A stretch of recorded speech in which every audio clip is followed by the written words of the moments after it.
Okay, let us begin. Welcome, everybody. It's another beautiful morning. We get to work on the hit idol. Hooray! Great times for all. Now, what shall we do today? What have we achieved yesterday? I have tinkered on the game a fair bit since then. I'm just a little bit stunned because this button is here, but I'm currently on the default configuration where it shouldn't be present. Is this a Game Maker thing, or is this something I'll have to fix? It is a Game Maker thing. Yes, anyway, so what have we achieved? Yesterday, last time on Hit Idol Z, we've been tinkering with this beautiful thing.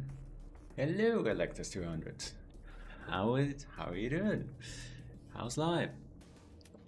Last time I've done the very important thing of making sure that you can toss the paper balls around and they make noise. And I think it was off stream that I also made this happen. Are you ready?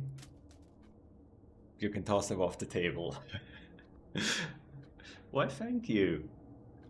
It is a very nice mustache, isn't it? I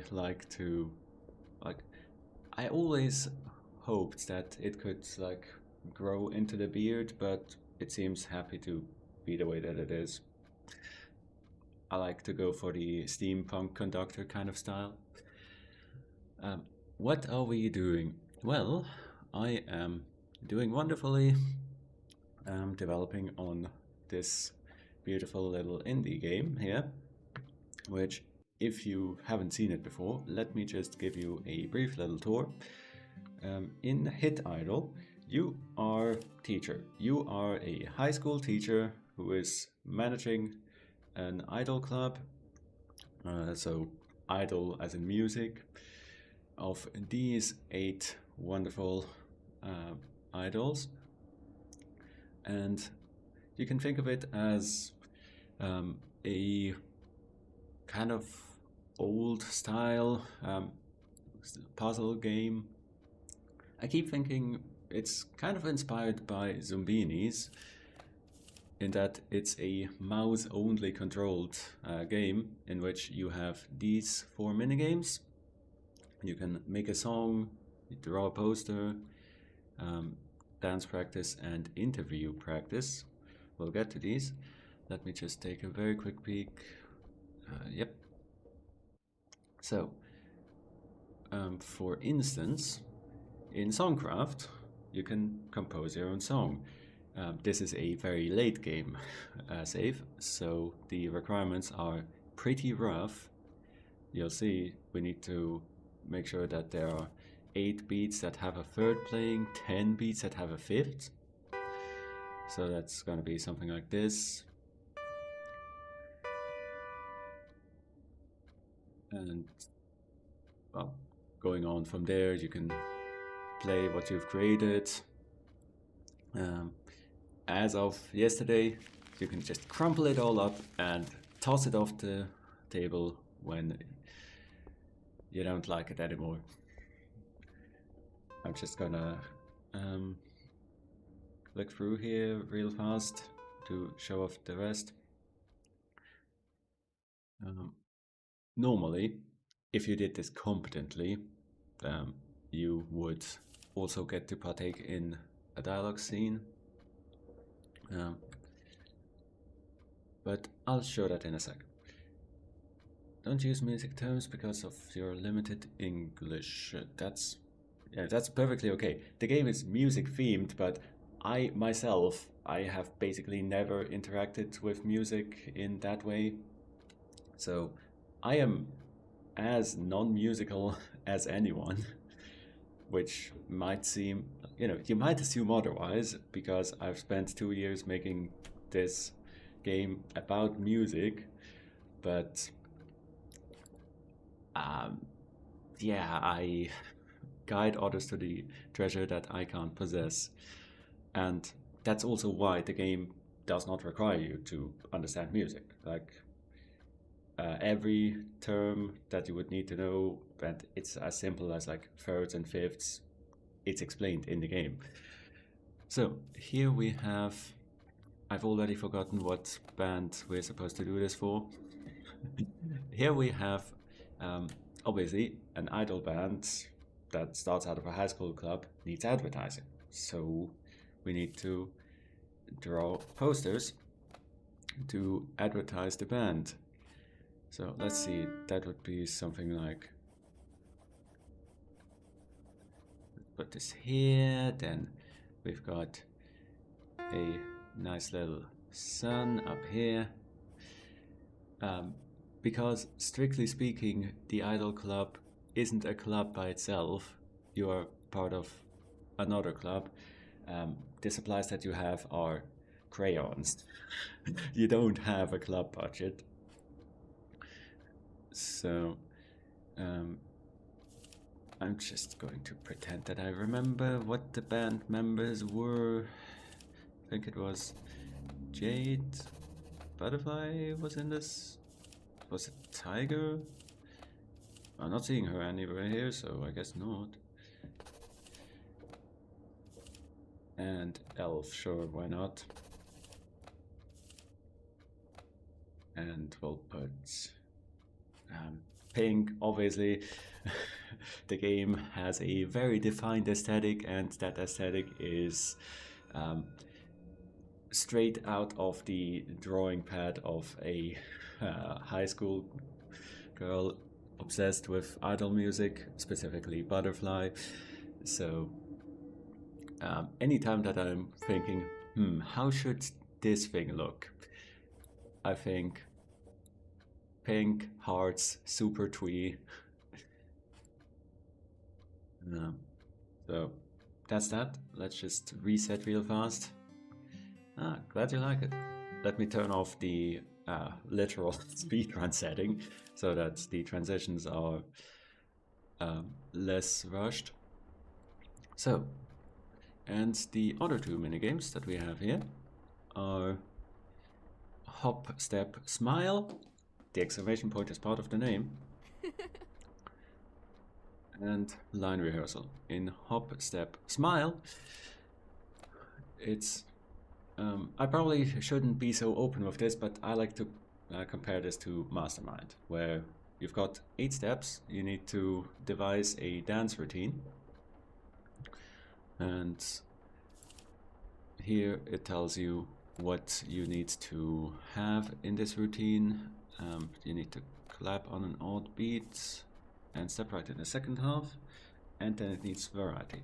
So the idea is also this is supposed to be a very creative game, right? It's about making music, it's about expressing yourself. So there is not a correct solution. This might crash the game. No, it doesn't. Haha. Yeah, you absolutely can. If that's the dance routine you want to make for this song, you can. But as I was saying, yeah, there's not a correct solution. There is guaranteed to be a way to solve this. I've made sure of that, but there is always room for you to make your own solution, because this is a game about a creative process, and I want to allow you to be creative when you make your own song, when you make your own dance routine. So additionally, each of the 8 idols has 3 others with whom they can have conversations, which makes for a total of 12 storylines that you get to experience through the medium of dialogue and nothing else. I feel like I need to stress this because normally when you write a story, you've got the narrator, so you can somewhat describe what happens. It was a little more complicated to write this with pure dialogue. It's not like I can make animation. But, so, that is... thank you for the follow. Glad you seem to think it's interesting. So, when you do it properly, of course you get plenty of stats.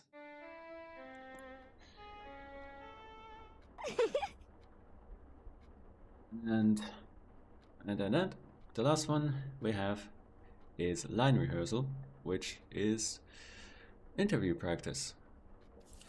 So you get a list of questions that your idols may be asked, and you need to figure out what is the most idol-like response to give, which is usually it's the best response to the question in the sense that it's the most sensible one, but not always. Sometimes, remember, you are in an idol character, so for instance here, right here, this is maybe not the best factual response, but it is going to light up hearts and minds. So staying well in character, that's the best response. You also have a few jokers in case you're having difficulty figuring out the best response. But yeah, so that's the basic concept of it. And throughout the course of the game, you can watch your idols grow, train with them, you can partake in their unique stories. Also, of course, with the help of your idols, you can take care of some old enemies that ruined your career. Don't worry about it. One day you might make it as far as Starfelt Sky Festival, the grand festival where you will truly become stars, and where your grand nemesis, Professor Kerr, is exposed. I hate them. Oh well, I'll just be here until they are over. So,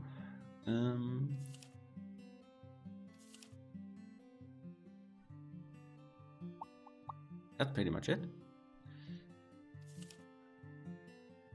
So I suppose I just need to stall for a little bit of time. There we are. That ended. Wonderful. Sorry about that. I would turn off all ads if that was physically possible on Twitch. Unfortunately, they don't give you that option, even though ad income is not a lot. Like, they're gonna run. At least I can prevent them from pre-rolling. So yeah, if you try your hardest and train super hard, in the end you will make it to Starfelt Sky Festival. You'll become stars, not just playing in the classroom at mall talent shows, but true stars. And that's pretty much the game. It is built, as you'll note, like I'm controlling this with one hand, it is built for pure mouse input. The entire thing is this drag and drop kind of controls, which I just decided on one day, but I've really been sticking to it. There's no keyboard input required. You can if you want. For instance, I know that if we go here, it's Eternal Dream that comes first, yeah. Like if we go to poster artistry, then having to hold down right click to draw freehand makes it a little difficult to draw accurately. So you can also press Control, and that way it will hold down right click for you. But for the most part, this is point and click with the mouse only, or the mouse being all that you need.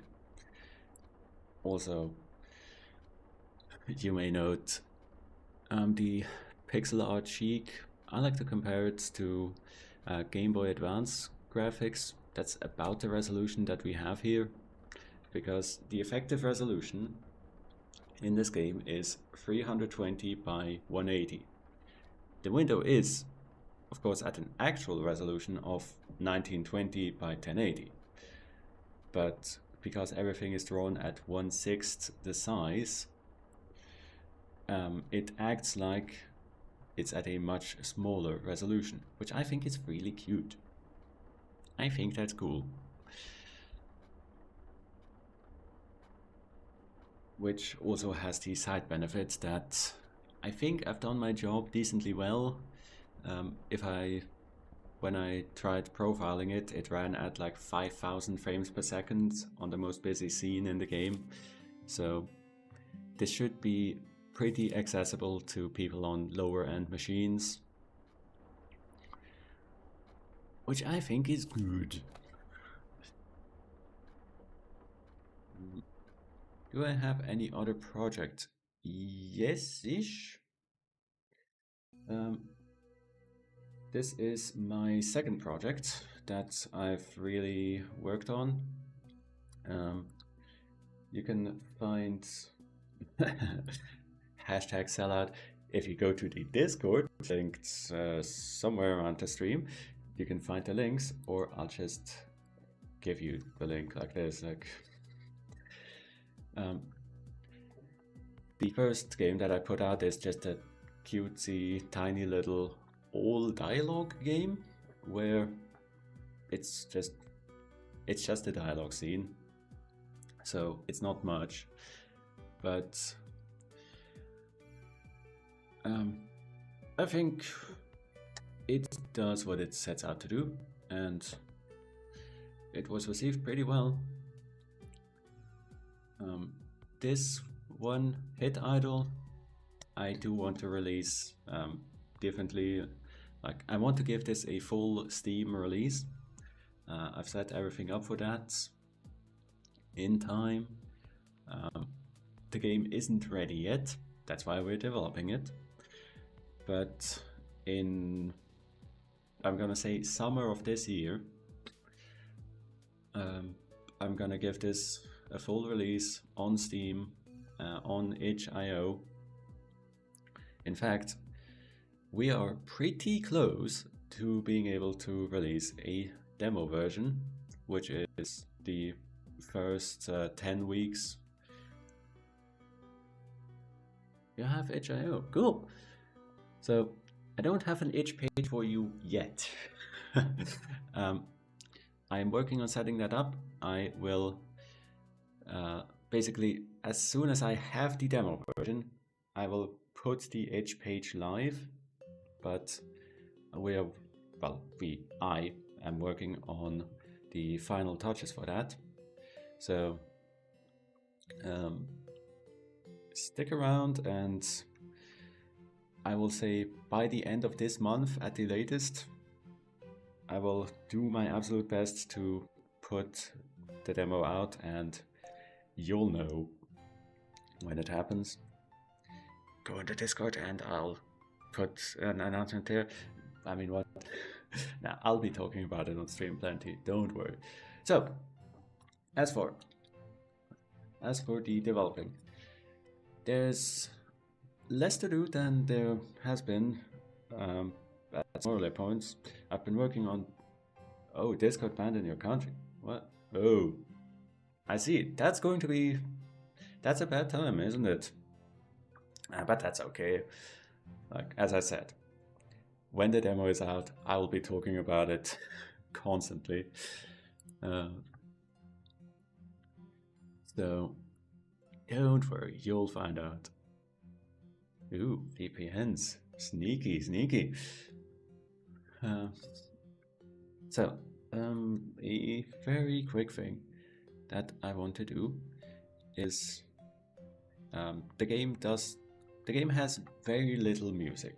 You may have heard it has music in the main menu, but for the most part, it just has a gentle ambient track, which is, well, partly it's because I'm not musical, so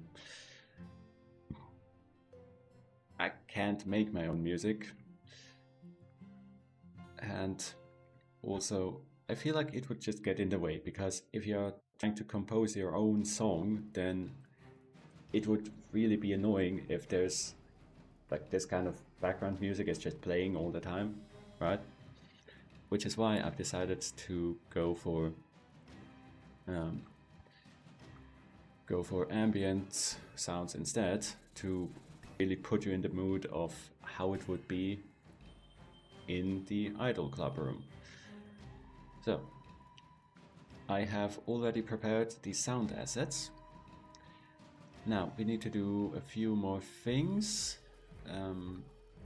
Step one is going to be, I'm going to go to my credits text file, which is going to crash. Excellent. There we are.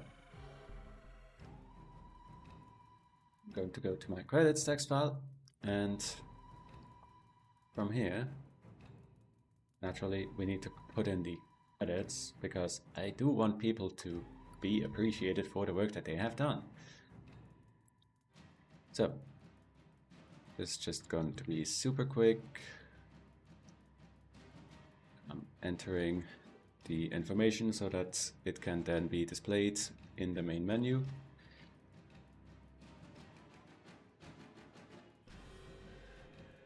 There. Now we need to go to the sounds to make entries for all of these sound assets. You could directly use these by their name, but I prefer having this structured view of it, in case I want to swap something out too, right? That is sound gentle rain. Then we have rainy wind and windstorm. So winds is sound rainy wind, and windstorm is sound windstorm. It is in fact Game Maker. Well spotted. I figured, again, it was only 2 years ago or so that I got into game development, and I looked around at a few tools. The way that Game Maker works did appeal to me, and it is a pretty good tool for what it wants to do, which is two-dimensional games. Most importantly, Game Maker does not do true 3D, of course, but I also like the way its language works. Make no mistake, maybe you're familiar with it. Game Maker is made by aliens. There are so many weird things that it does. Weird, inexplicable, but it's still just a really good environment. As a little bit of background, I am a professional game... No, I'm not a professional game developer. I would like to be. I am a professional software engineer. That's the word. So, in my day job, I work with Java, and you know, all coding languages kind of rhyme. They're not too different. They use the same general words. If you have experience with one, then it mostly transfers to the others. So, while this is very different than Java, and there are many things in Java that I wished would be in Game Maker.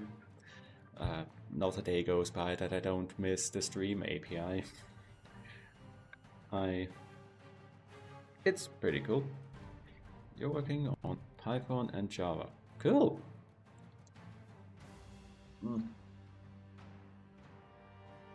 Yeah, I looked around when I started. I was looking at Godot, even RenPy, right? Was it that... No, Undertale is made in Game Maker, right? I think it is. But I know that there is some prominent game that abuses RenPy to do stuff it really wasn't meant to do, but that's just game development, isn't it? Let me make sure that I got this right. Hang on. Rainy Wind is not under the Creative Commons license. That is under the Attribution license, which doesn't make a difference. I give credits to all sound assets that I use. iGame. Yeah, I've heard of that. Personally, I'm not a huge fan of Python. I say, and then I use GameMaker, which is, you know, like Python in all the worst ways. Specifically, I just really don't like that GameMaker has both weak and dynamic types, right? So you can't declare what type something is, and you can just reassign them as you like, but that's okay, because when I use good coding habits, I can make it work and I can make it maintainable. Meaning, even though you can't make something final, I do my best to treat variables as final whenever it's possible. Because there's a reason why we use final variables, right? Because you want to be sure that they didn't change from when they were assigned. Otherwise, who's to know what the value actually is? So, having made this credit, there's one more thing that we need to do, which is, this is a weather sound, so we need to be able to communicate the weather to... Oh no. No, that's good. Basically, when you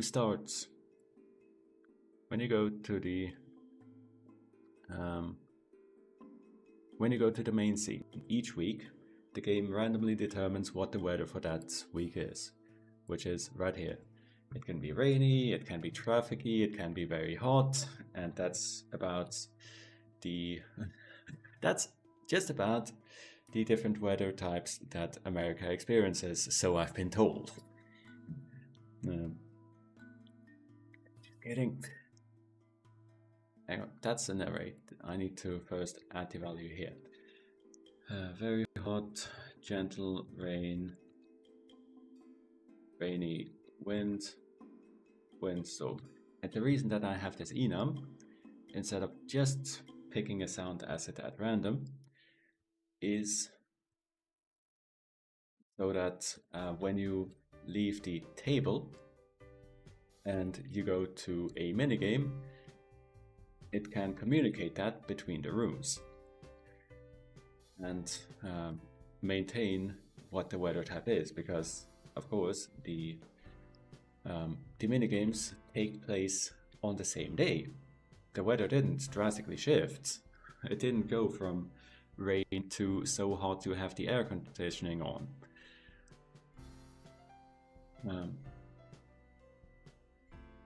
So that is used to both pick the weather type and in order to then communicate it to the minigame room. Now,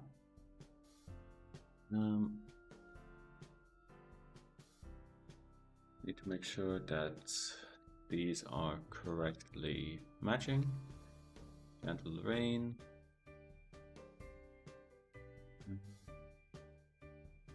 Rainy wind. And windstorm. That's the order that the enum is. Okie doke. And that's that. Now, we should be all set for the weather. If we go in here, step 1, in the credits, we have all the way down here. Here it is. We have the credits, which this isn't terribly audible, of course, because it's background noise. This is just wind and rain. It's kind of being covered by the music.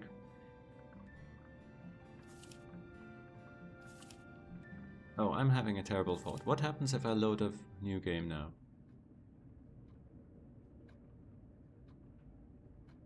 I think that's okay.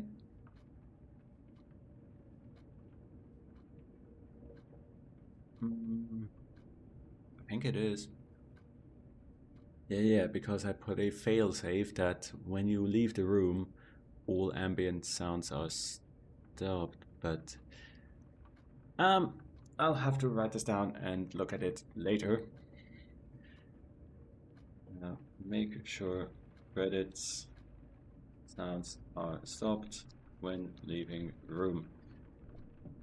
Yeah. Because, well, it's not important. It may not be stopping that ambient track from the credits, where you can preview it when you enter the table. Still, yeah. It's probably a bit quiet, but we have ambient. We have a gentle bit of rain against the windows. So that's lovely. Now, that's that.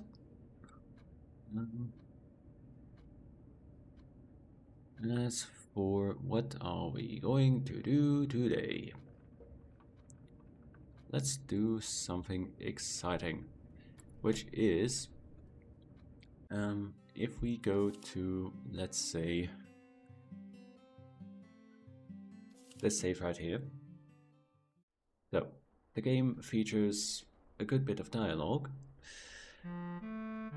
and a lot of it takes place between teacher, that's you, and butterfly, that's her.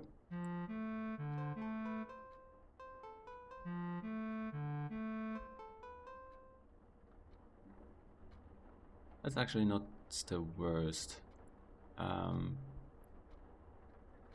So, what I've been told is that when the same character speaks several times in a row, let's go to poster artistry so I can properly demonstrate this.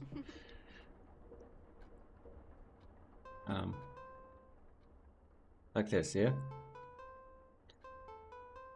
There's just one specific voice clip for each character. And I've correctly been told that this can get kind of grating when it's the same sound playing repeatedly, when you're just spamming through the dialogue. So, what I want to do is I want to implement this system where the voice clip has like a cooldown. So it doesn't play again for 5 seconds, at least as long as it's the same character talking. When someone else talks, then probably do play their voice, because then it's a dialogue. But when it's just the same one, don't. So, this is going to be right here in this function, which is given the internal name of an idol, which is just their English name. It's some unique key is all that you need. finds out what their voice clip is and plays it, provided that it's not already active. So, from here, what do we need to do? We need to make sure that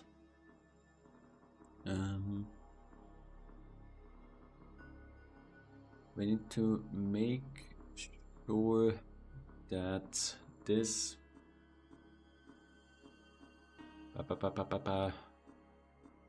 we track which is the last voice clip that we played and at which time we played it. So for that we can use the global struct, but I think we can also use static. So static last played voice is this, or no, this would be bad. We want to assign it to empty string so that it isn't equal to any internal name. And static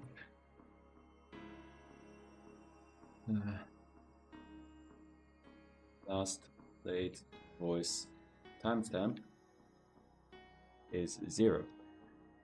So what we're going to do with that is we're going to check if the voice we played last is our internal name and the time when we did so plus 5000. So the milliseconds relative to when the game was launched is greater than or equal to the current time, which is basically a Yoda way of saying it is less than 5 seconds ago that the last played voice was last played. If so, then don't. Simple as. And if we do make it past this check, then last played voice is the internal name and the timestamp is the current time. There we go. That should pretty much be that. Okay. Yeah.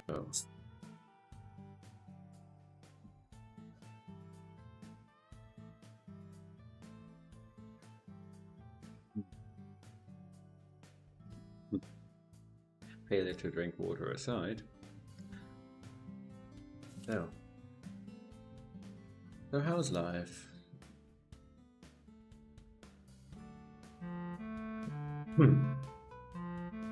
Sorry, I'm going to take a second to properly carve this.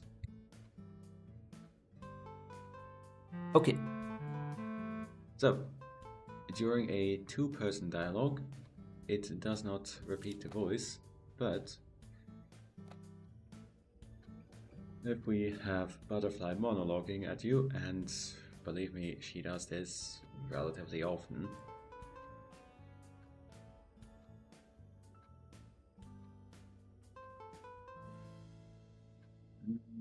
five seconds is pretty long. So the idea with that is that if you click forward immediately, she doesn't do it, but if you wait a little, then she's going to play her voice again. Yep, that's the basic idea. I am noting one thing, which is that this highlighter is not exactly in the perfect position.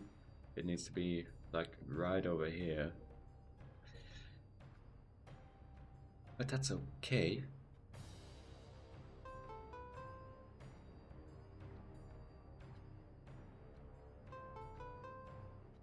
There we are.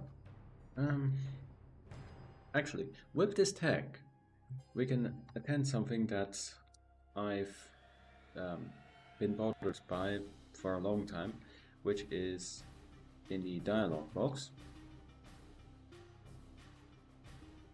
Um, hum, hum, hum, hum.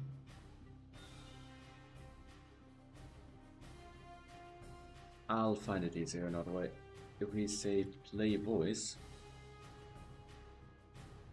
there it is. So, the dialog box plays the voice when it goes to the next text. But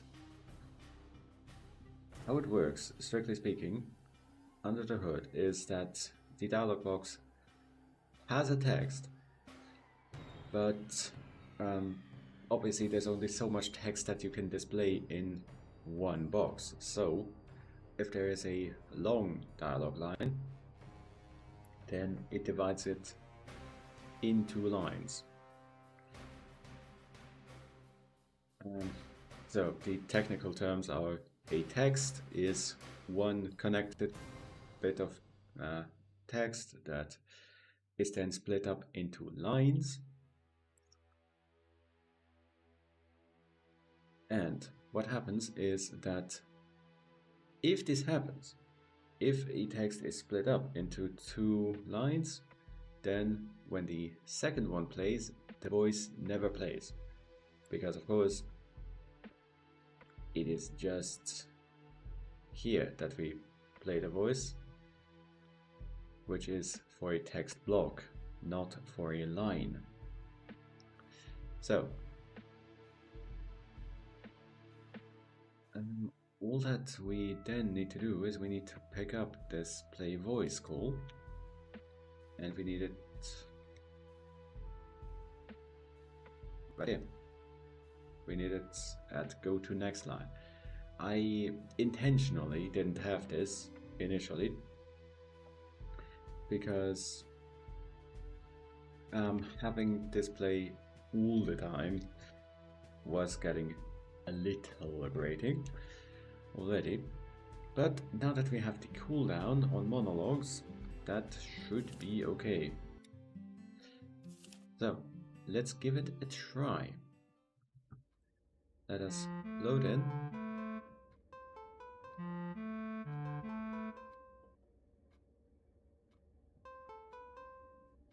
Let us load in and go back to the post artistry monologue. So, specifically here, because I know that here we have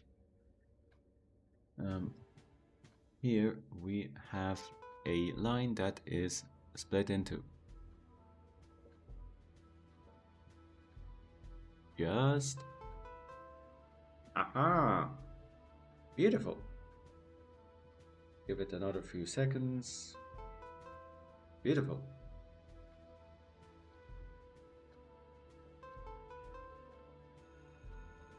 Very good. Very good. So, that's another point knocked off.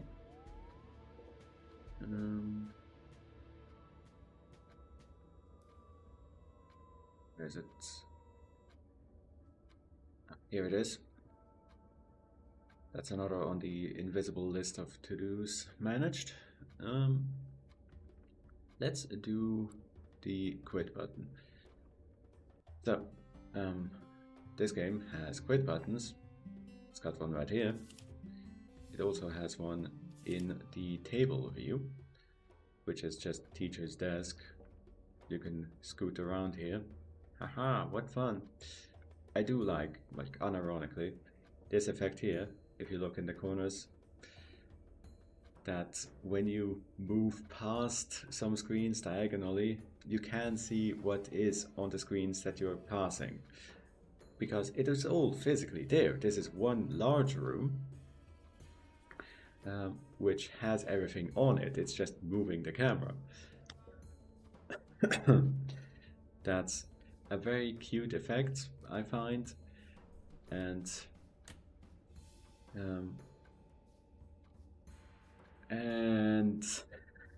well, it's not even that difficult. Like, you just make a large room and then move the camera around it. But I want to, right now this quit button just moves you back to the main menu, which is functional, but it's a bit simple. I want to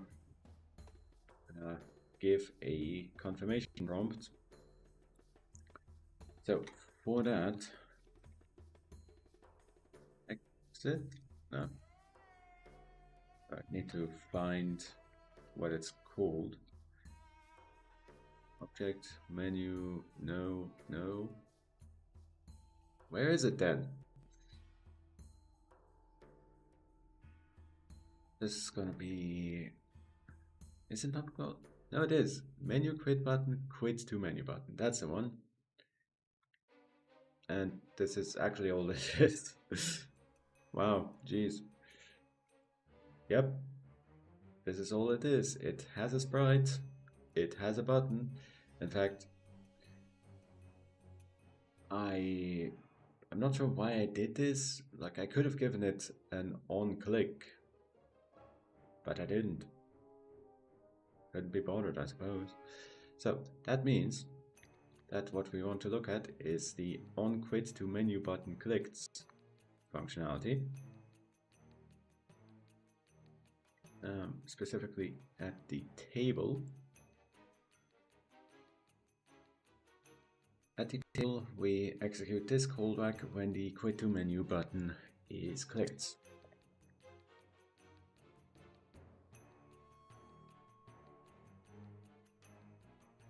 And now there are two possible approaches here. We can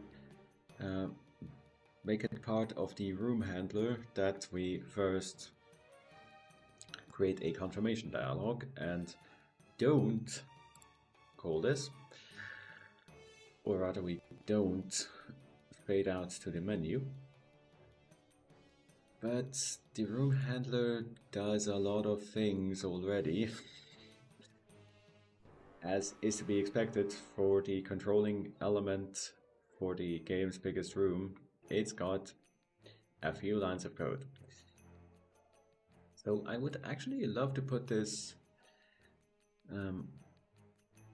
within the quit to menu button, though say that it actually is used in multiple places. It is also used in the room where, when the demo is over, it thanks you for your playtime, gives you the links where you can get the full version, you know, when it releases. And off you go. Obviously, you also need to be able to leave that screen, so it's reused there. So, consequently, because I only want this cooldown to be present here, on the table, I suppose it does make more sense to put it here. So, for that,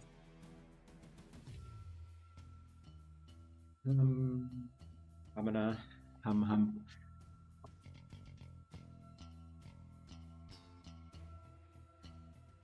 for that, what do we want it to do? We want it to when you click the button for the first time, we want it to play a little dialogue. I have already prepared this. It lives somewhere within the translated data. We want it to play a little dialogue telling you, hey, this is the quit to menu button. You understand what this is, yeah? And if you then click the button again within, let's say, 10 seconds, then it quits the menu.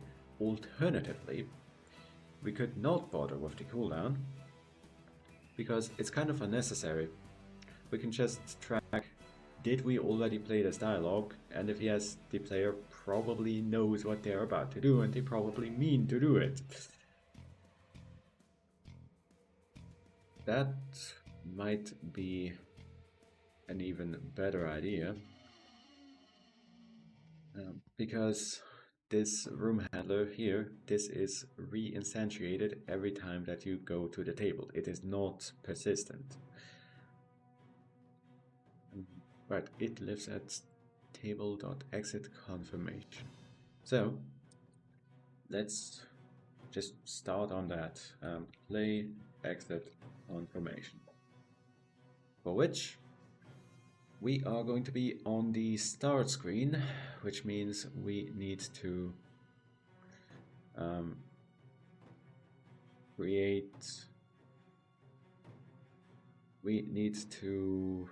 make a photo of butterfly that is on that screen in order to play the confirmation.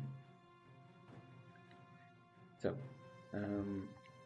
our exit confirmation is get translated, not translation keys, get the translated string itself, which is translation keys dot table dot exit confirmation. I do believe, if we check back up here, yes, even though this is the table room handler for geological reasons, it doesn't use the .table translation key space, it uses the global translation key space. And that is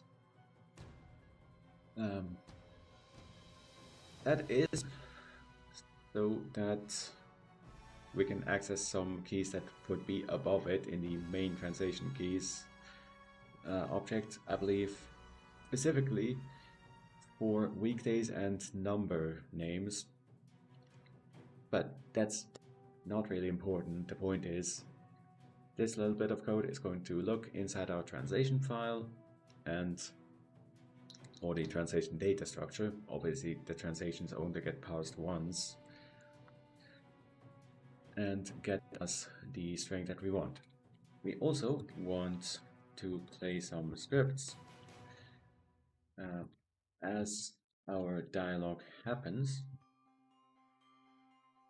which is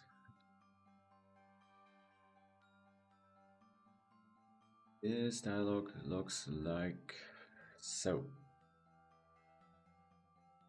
And I should maybe put it in the correct place. So it has two lines. First, it's got the main line. It also has an assurance that this game does autosave. There is then also a third step, which is the cleanup scripts after every dialogue line has played. So how it works is, at the start, as it begins this line, it is going to call these scripts, which means this is going to be, for instance, we want to create a dark highlighter here in order to prevent the player from scrolling away from our dialogue. We also want to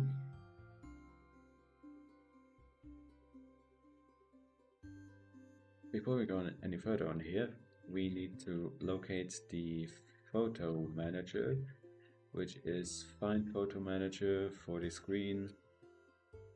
You'll note I have so many abstractions here. I have so many functions. I'm basically not writing any more GameMaker code. I'm just calling my own functions, which is very comfortable. It's a state that I like to be in, because my functions are the way that I would like them to be. GameMaker is weird.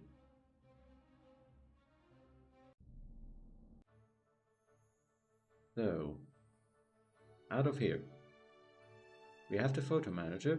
We need to ask the photo manager to I'm just gonna use the create dialog elements function So this is going to be photo manager dot create dialog setup dialog elements. There it is.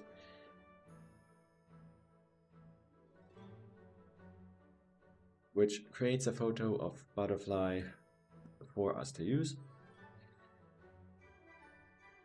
There we are. And returns the reference. So the reason we need this, for one, obviously we need a butterfly to talk. And we need to have this available so that we can tell it to show itself. Alright, that's gonna be about that. Actually, we might do something cute, which is to highlight the exit button in order to help people realize what they have just done. So, the exit button start X is something. I don't quite remember where it is. Here we have it. So we can steal the coordinates from here.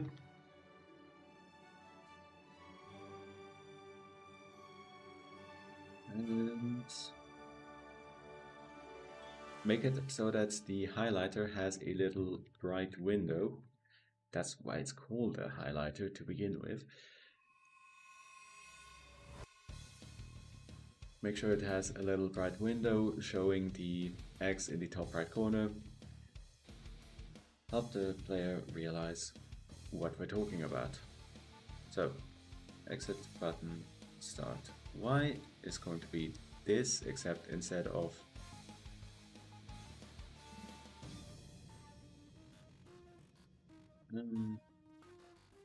yes. So the top corner of the exit button is this. Yep. Okay, that's good. Then we need to define the stop coordinates. So exit button end X is the start X plus its sprite width. With button, because I'm reusing this sprite.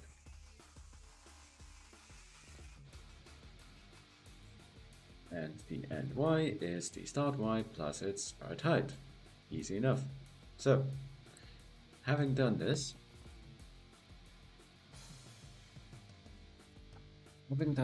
we are going to sit up in our chairs because that is healthy. And then just fill in these coordinates. That should pretty much do us.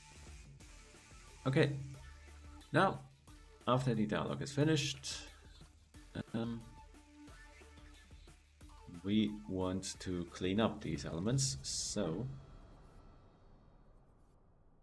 at the end, we want to destroy existing highlighter and restore the ambience. How it works is that when you create a dark highlighter, in order to move more focus to the dialog, it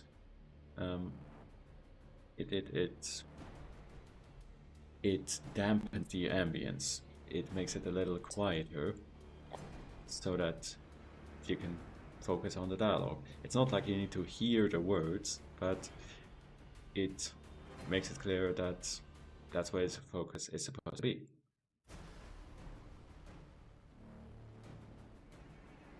Also,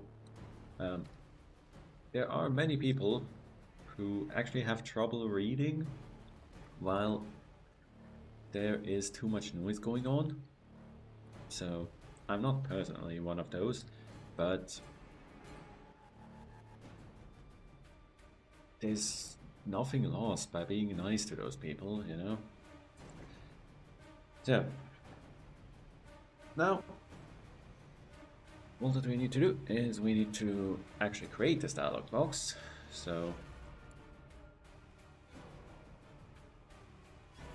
it is going to be butterfly who talks with the exit confirmation for text and the scripts. And there we go. Then, if we have not has shown exit confirmation, if we haven't done that, then lay exit confirmation and return out. Also make sure to has shown exit confirmation is true. Otherwise, that's not gonna work. Otherwise, that's just always going to show it. So with that, we just need to initialize this value to false at the very start.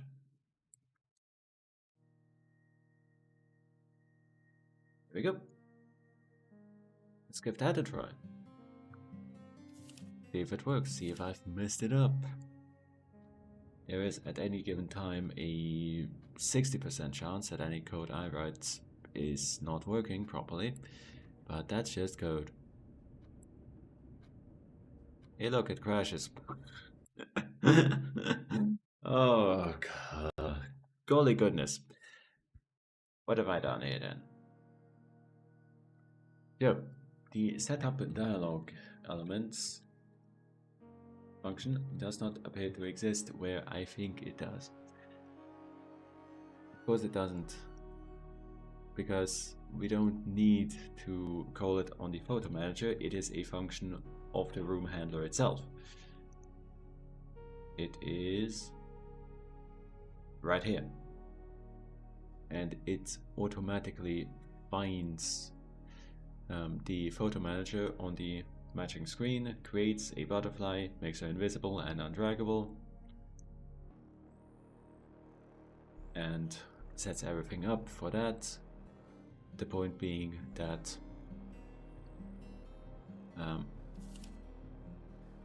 for the tutorial dialogues, this happens a lot. You have butterfly on some screen talking to you, which is why I made this abstraction.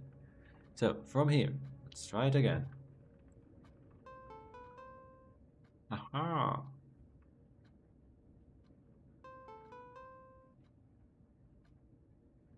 Beautiful. She hides, she destroys herself, everything is Gucci, and when we are sure that we want to go, there we are. Okay. That's that.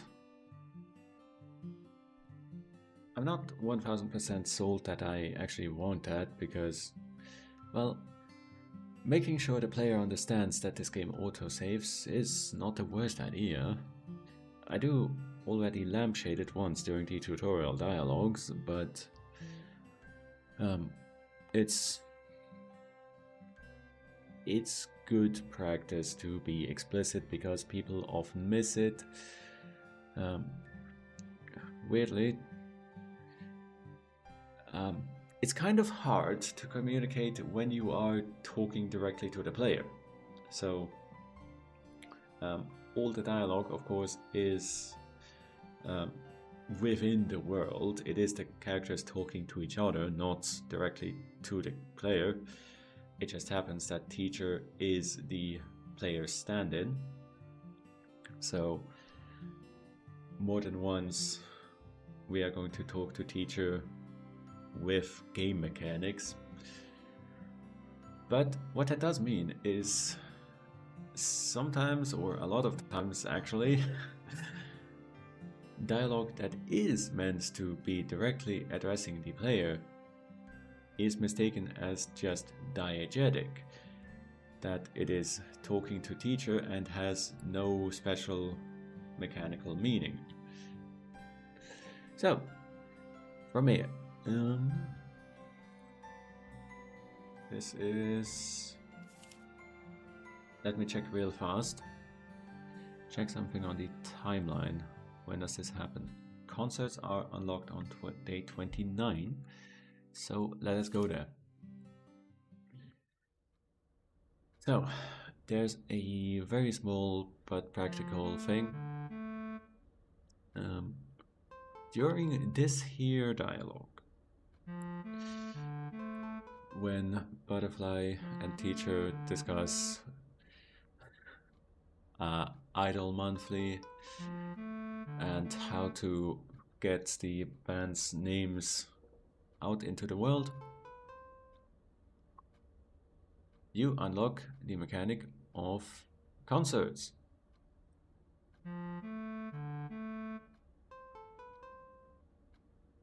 And actually, the very thing that I want to avoid has happened here, which is the band name scrap spawns in somewhere random,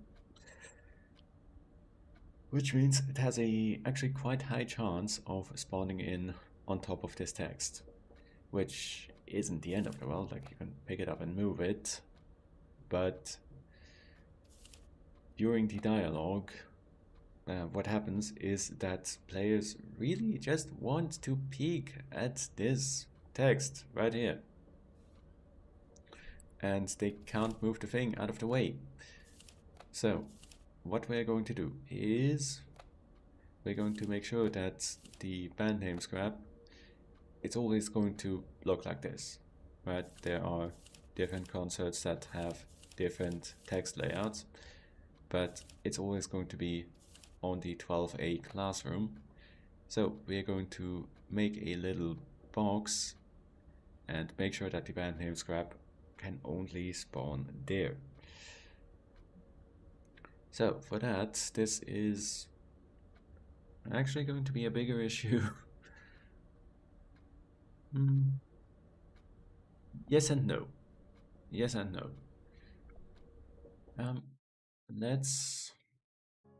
What I'm gonna do is first I'm going to change a setting so that the game launches in borderless window. This isn't going to change anything for you, but it is going to mean that I can much more easily take a screenshot, because we are going to directly measure out where our locations can and should be.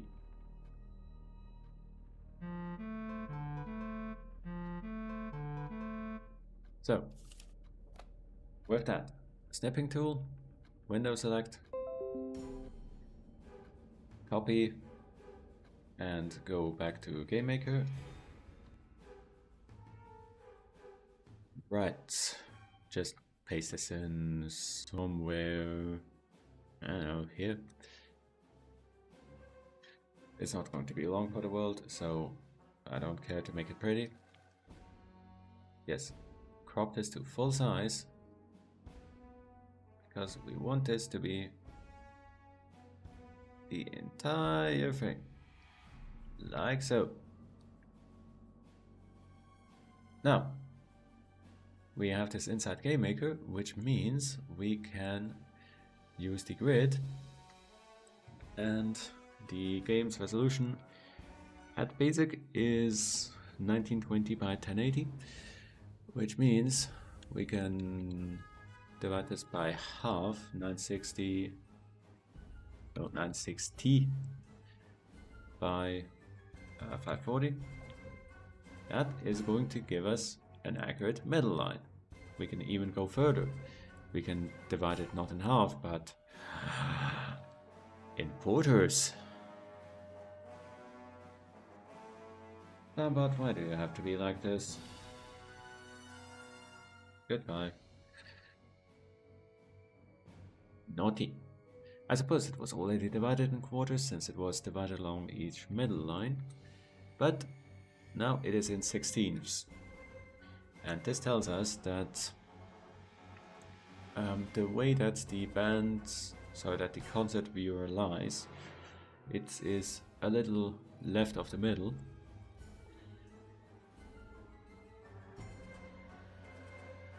So we can actually, let's think. So I would like for the band name scrap to be in this white area here for that.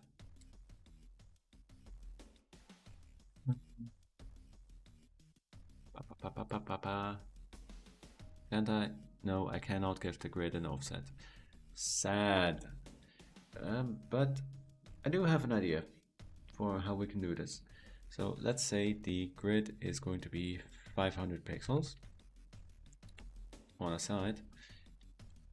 In fact, we can probably make this 540. That would about get us there.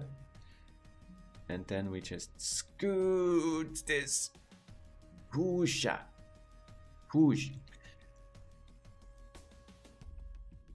Yeah. So, I need one moment to think about what I've just done here, because sure, I can align this. I now know that 540, that is 90 times 6.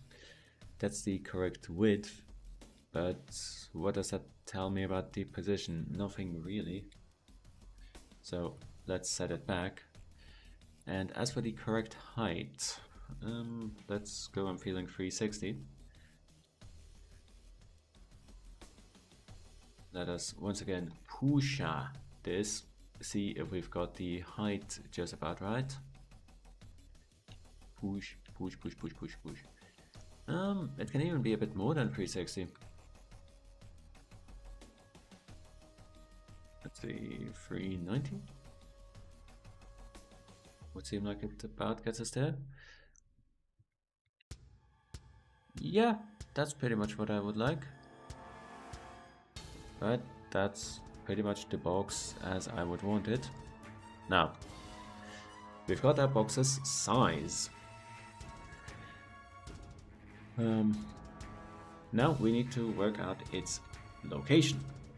For that, we are going to go back to the proper measurements that divide the entire thing into 16s. So, the dead center of the screen is right here. That means that from here,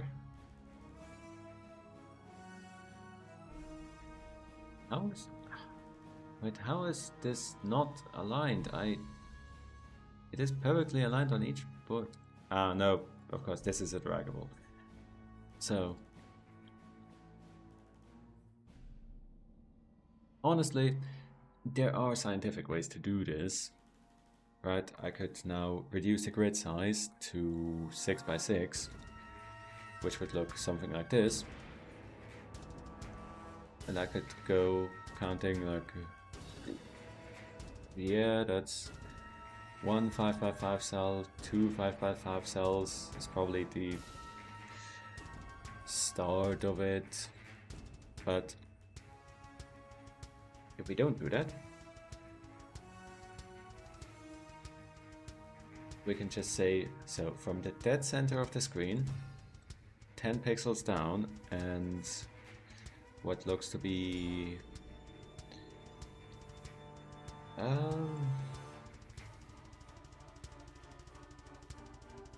a little under a third to the left.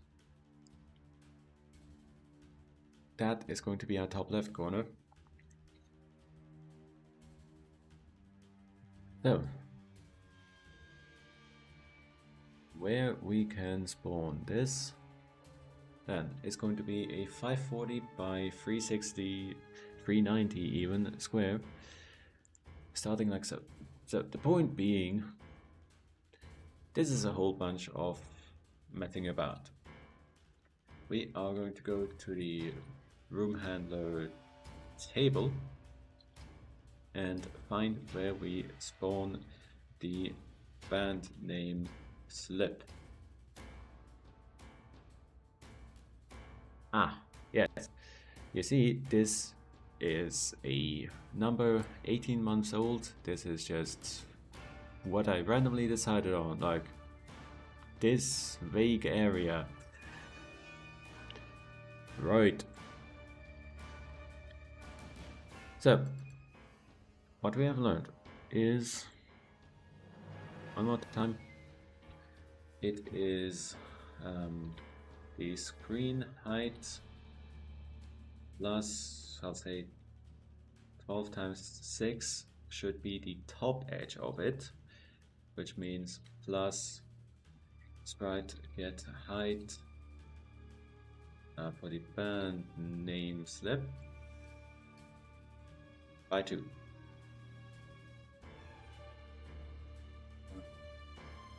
Or x top, sorry, not x, the top boundary is this. It needs to be the middle of the screen, not the bottom, naturally.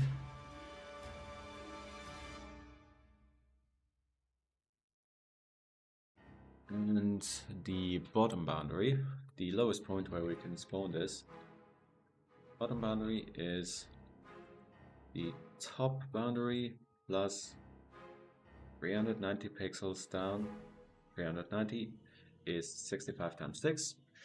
I multiply all my numbers by 6 because all my pixels are 6 by 6 squares, so this way I can calculate in 12 pixels that I see translates to 72 pixels on the screen.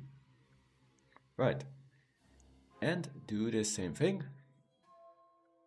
So this is gonna be like 540 is a multiple of 6. It is, I do believe, 180 times 3. So let's call this 162, which is 27 times 6. No, it's not.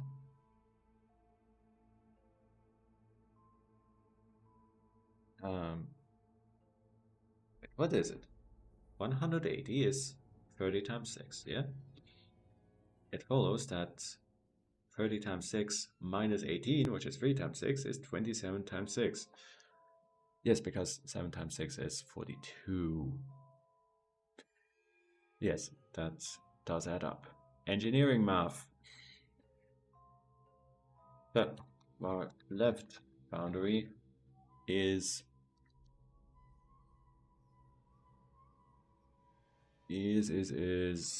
equal to screen width by 2 minus 27 times 6 plus half the sprite width, because once again the object is referenced by its middle. So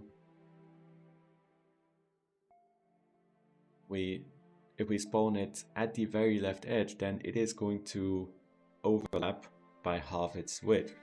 So we want to compensate for that. And this is intentionally a negative because I want to go to the left of the center of the screen. So then the right boundary we have established is 540. So this is the left boundary plus 90 times 6, except, of course, we don't have the entire 540 pixels. I actually need to account for the width of the sprite again.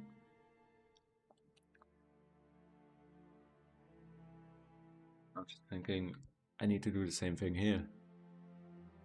So go down to the bottom edge and back up by the width. Well, in this case, go over to the right edge and go back to the left by the width. And likewise here, we need to go back up from the bottom edge of the area that we want, like so. And this is going to be the full height because we start by half a height underneath our actual top edge, which means if we just go the height of the area down, then we are underneath the edge that we saw in the image editor.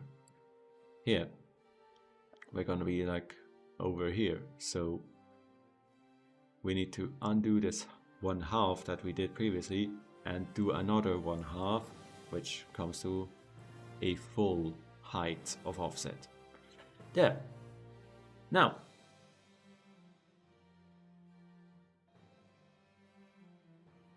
now. As for the offsets, what we are going to do is x offset equals, oh geez,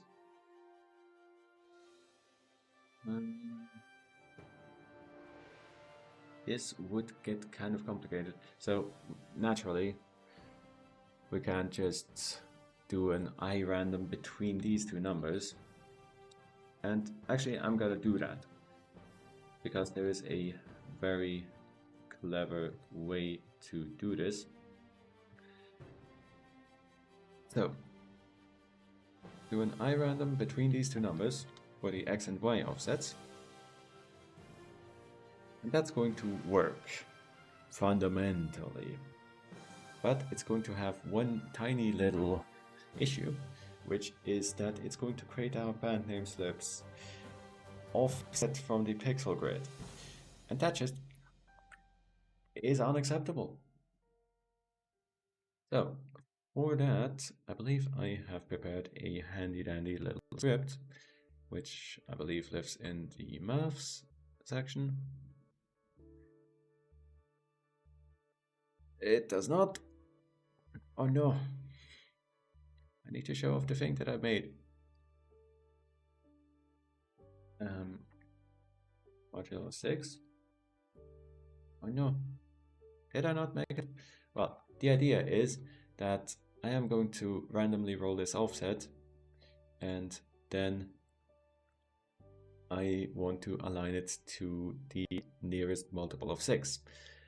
So what we are consequently going to do is x offset equals itself minus itself modulo 6.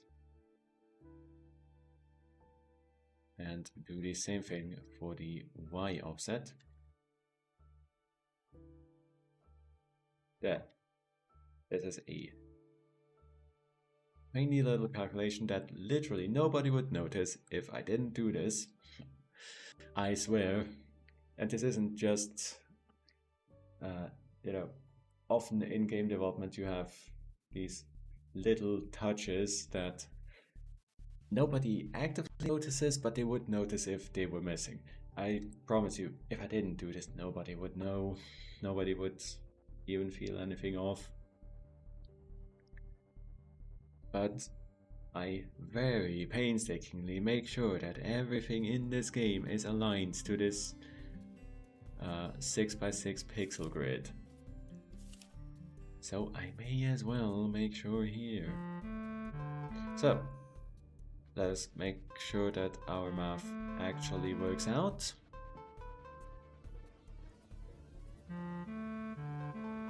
That looks pretty good to me. That is at least vaguely the correct space. That looks good. Righto. And that is, I believe, also aligned to the pixel grid. Let's take a quick shot and see if it is. For that, we're just gonna take this random part of it, copy, then go here, make a new sprite. Sorry, close the game. Yeah, make a new reference sprite and just paste it in. GameMaker will automatically adjust the image size. Well, it will ask to adjust the image size. And now, since the entire world is supposed to be on a 6x6 grid, we can make the grid 6x6. The screenshot that I took naturally isn't aligned to this grid, and neither is this. Boo. Why not?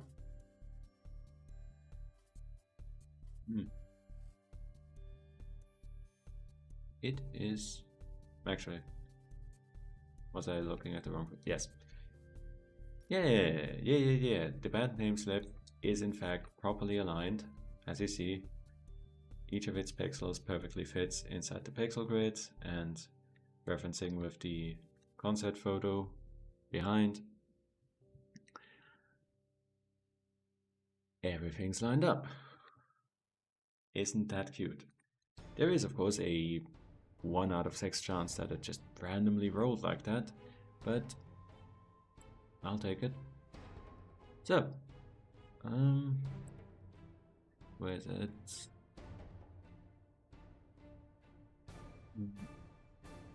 So, what are we going to do next?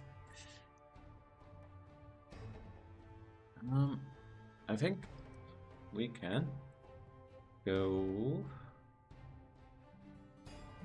let's go to the future save, because I would like to show you a thing. And that thing is right here, the tabbed view. It is rather difficult to tell which tab is currently selected, isn't it? Especially on these big ones. It's a difference of 2 pixels, or like 2 pixel rows, which is not the best. I think it kind of works here, but it's also difficult to tell here. So, what we're going to do is we are going to slightly adjust the logic that the currently active tab is pulled out like 2 pixels, just so that it is more clearly visible, because very intentionally there's not a lot of contrast here, so it's hard to tell which tab overlays which. Although I would also like to point out that the tabs are sorted in order as they would be in a real folder. Yes. Also,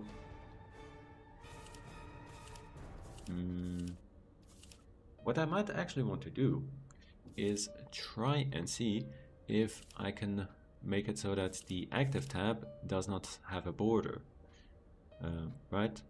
Because right now the tab number 1 is active, but it's still got this division, where that's not how it should be. It's supposed to be connected to this sheet, so there shouldn't be a border here. Making that go away should not be impossible, so we'll go to that. We'll attend to that in just a few minutes, however, because it is actually overdue time for me to take my first midstream break. So I will do that. I have some restroom needs I desperately need to attend to. You guys feel free to do the same. Stand up, stretch your legs, get some fresh water so that you can undrink it later. Don't go too far. I will be right back in just a few minutes. See you then.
Okay, let us continue.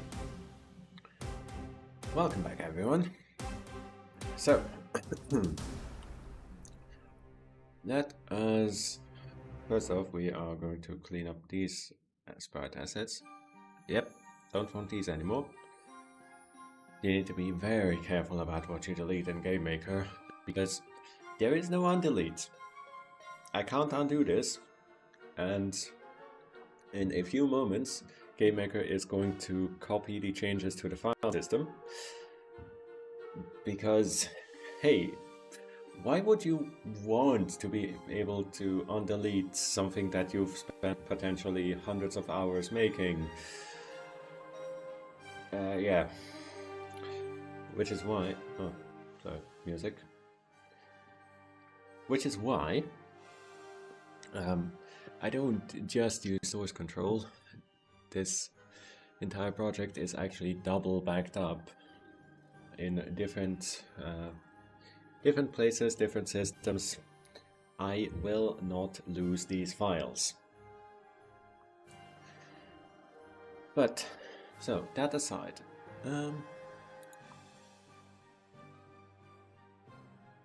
let's see, for the tab views, the basic of it is that we have tabs. Sounds like that makes sense, doesn't it? And the tabs have.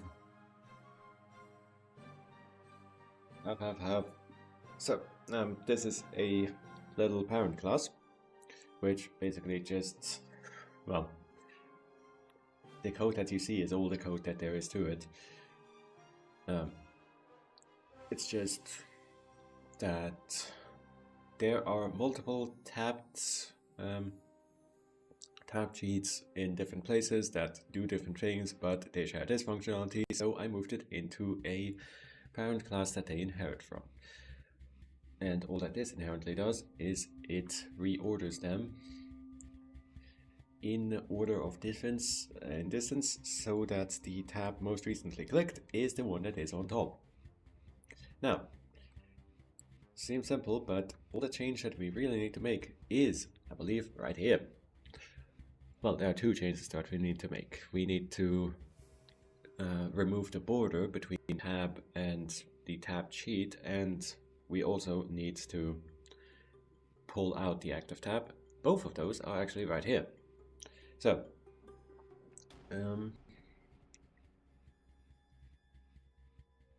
for that, let's start with pulling out the active tab. So, we need to be careful. We need some way to track where the tab is supposed to be. Which is, I suppose, easy enough. These never move, so we can just extract, as we see here, the active tab is tab number 0, so we can idle or unselect inactive tab X. We can extract from the second tab, which does assume that, you know, such a thing exists, but I think that is a quite safe assumption to make. So, then the active tab. The active tab we want to set to slightly to the left, like literally 2 pixels. So minus equals 2 times 6. This is going to subtract that and reassign it into its x. I'm pretty sure. Yeah, that's fine. I don't like to mess with something's variables directly, but a tab may be anything. Actually, is it always going to be a tab, like an object tab? It might just be. Let's see. So we have the concert viewer, which in its create tabs method, which lives right here, it creates an objects underscore tab. We have the target viewer for the villains, which creates villains tabs. But villains tabs themselves inherit from tabs, so that is still the same type, largely. And we have the line rehearsal tab sheet, which in its create tabs method, once again, creates tabs. So what we can actually do is we can... listen, every time that I do this, somebody comes along and calls me out for thinking like a Java developer here, but there's a reason why we use setters, is all I'm saying. So, x is a number. I've checked that with a handy little type checking function I wrote myself, and then x is what we've given it. There. That might seem silly to make. In fact, like this, I can use the minus equal operation. Like this. I need a way to retrieve the x. And while we're already here, we may as well make a getter. Press the... yeah. So, active tab, set x equal to its own x minus 2 times 6. And then for each of the tabs previously, we are just going to reset them to the inactive tab x, which is going to, strictly speaking, this is inefficient because it's going to also reset the active tabs x because we just iterate over every tab, but what of it, really? That doesn't change much of anything. So, from here then, let's give this a try. This is going to have a... uh-oh. Uh-oh. GameMaker is having an oopsie. That's okay. It's fine. Why wouldn't your IDE crash like once a week? I think I am going to have lost some change. Oh no, no. That's okay. That's okay. This is fine. Because I've encountered this error before. What happened is that GameMaker is a hyper quality program, and in... sorry, I'm just gonna need to... yeah, I need GameMaker to be closed for this. Is this a text file? Yes, it is. Sprite underscore 2... no? Is it not here? Because GameMaker is a super high quality program,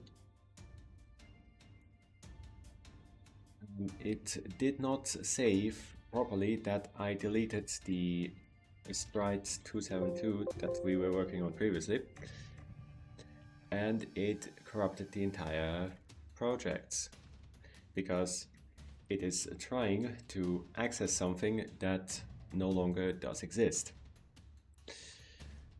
There. That's just wonderful that it does that randomly. Like, every time you delete an asset, there's maybe a 1% chance or so that, yeah, you're just gonna corrupt your project.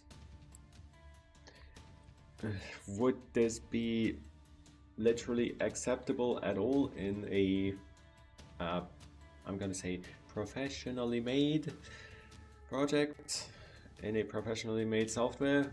No, of course not. But this is GameMaker that we're talking about. But it's fine. All that I need to do is remove the entry from the text file. Now, that does mean that we have lost the changes from the past few minutes. Fortunately, it doesn't like full corrupt the project. It's all fine, it just failed to load properly. So, then, from that, we can just recreate them. So, we need to go to Objects. Oh, GameMaker, why do you insist on showing off all your bugs? Right. When this happens, it also permanently corrupts the references to the objects that you had open, or at least that you had selected at the time that GameMaker corrupted the project structure. I'm sure there is going to be a way to fix this, but I haven't dug into it too much. But let me demonstrate it. If I now press Ctrl N, well, I've rebound this, but if I open the object search, you know what's going to happen? It's going to crash. Right. So, I suppose Objects tab, don't worry about it, we are back. Object tab just has joined the list of things that can no longer be object searched for, because if we attempt to do so, GameMaker will be fine for the moment, but from that moment on, the object search is permanently corrupted, and the next time it is opened, it will crash the program. Isn't that funny? I think that's fun. But that's also because I vaguely know what I'm doing, and that every GameMaker likes to pretend that its YYP files are something special. But I know that it's just text, it's just a JSON file. So, I suppose, in that sense, yes. Anyway, let us continue, and at a later point, I suppose I will have a look at the structure. Actually, very conveniently, of course, I keep this inside a Git repository, so I can just run a diff. I can diff between the old project structure, which wasn't borked, and the new one, where object tab is now permanently cursed, and I can find out what it did break and fix that. So, but that is something that we'll do later. For the moment, we're just going to redo our changes that were lost due to highly preventable and only very slightly unfortunate program crashes. So this is a number type, and what's going to happen is we're going to set x equal to x. There. Further, perhaps I set the x value to the inactive tab x, which we've also lost. Of course, there is, there is every chance, absolutely, that we've lost even more work than that. But I'll just have to look and see, I suppose.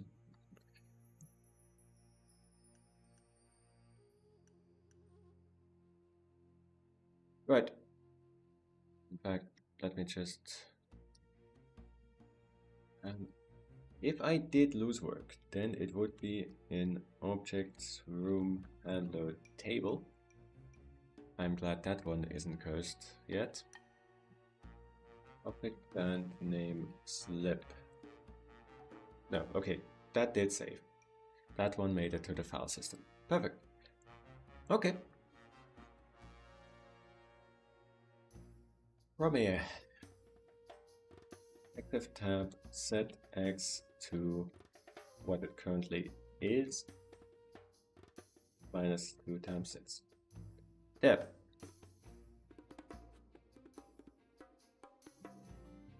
It is partially my fault, I'm going to say, as if this program randomly corrupting was at all to blame on the user. But it is partially my fault because I did realize it failed to save and I didn't properly react, because at that point you pretty much need to quit without saving immediately, because the things in a corrupted state and waiting isn't going to do you any good. It's only going to create more harm. It's only going to build up more work that then isn't going to be saved. Now, here we have it. This is precisely what we wanted. It is moving out by 2 pixels. In fact, I think we might even want slightly more. I think we want to move it out by 4 pixels, and obviously, you know, there's this thing, it is missing a part because the sprite isn't that wide. But that's okay. We do also need to reorder the tabs as we start.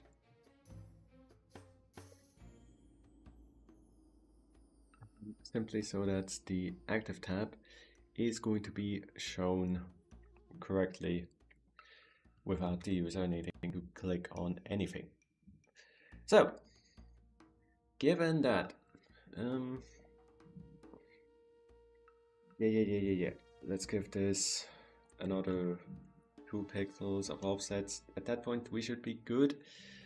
It's important not to make this too large of a value, because otherwise with the tiny tabs, it is going to look more than slightly weird. But I think this is just about the value where we want it. So, from that, we now need to, well, give this sprite enough space.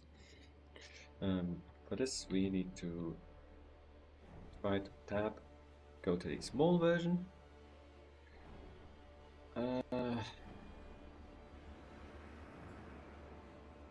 having a little bit of a precognition. This may be slightly more complicated, because if we make this wider now, then of course we also need to account for it being wider as we create it.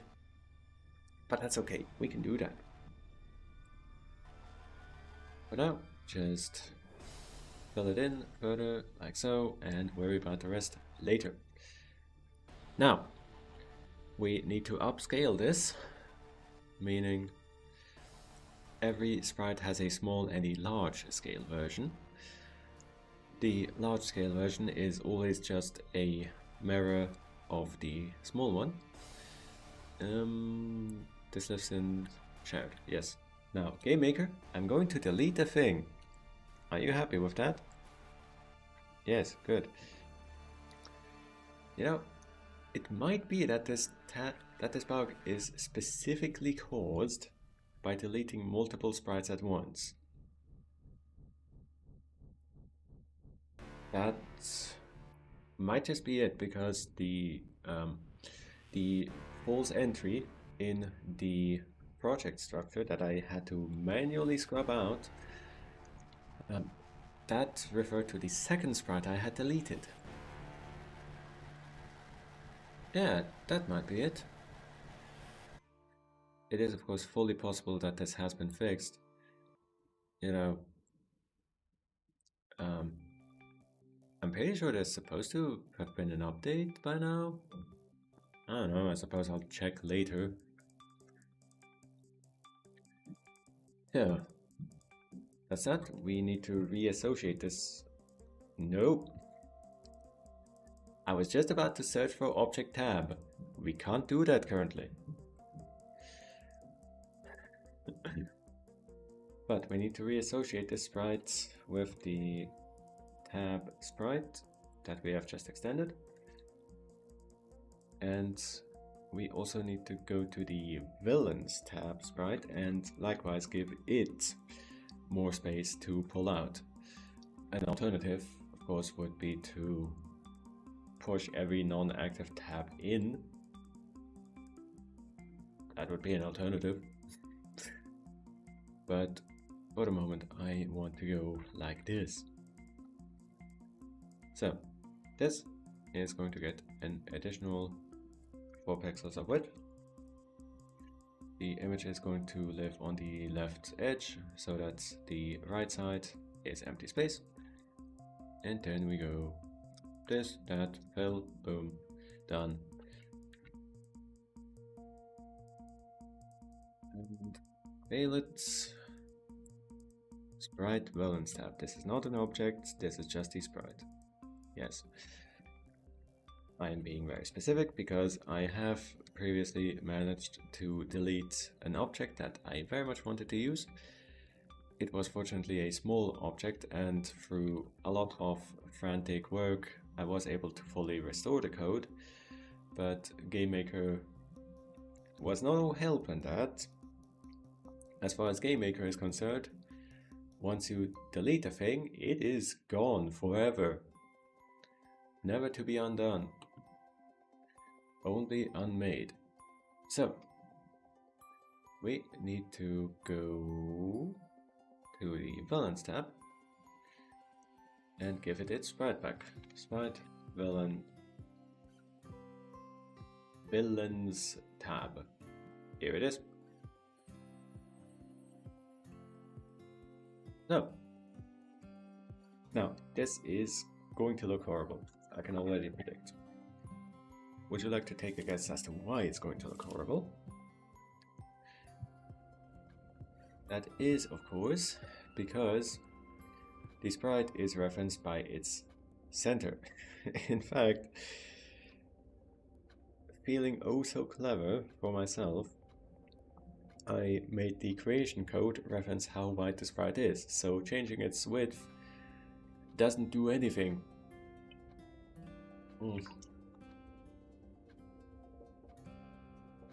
So I think what we're going to do is we are going to work on a half measure instead of moving this creation code.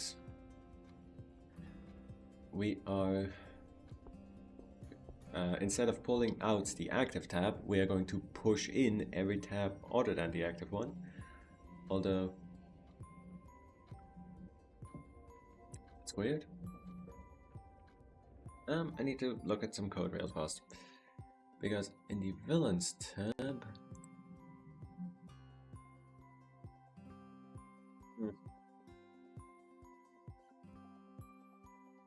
yeah. The villains tab.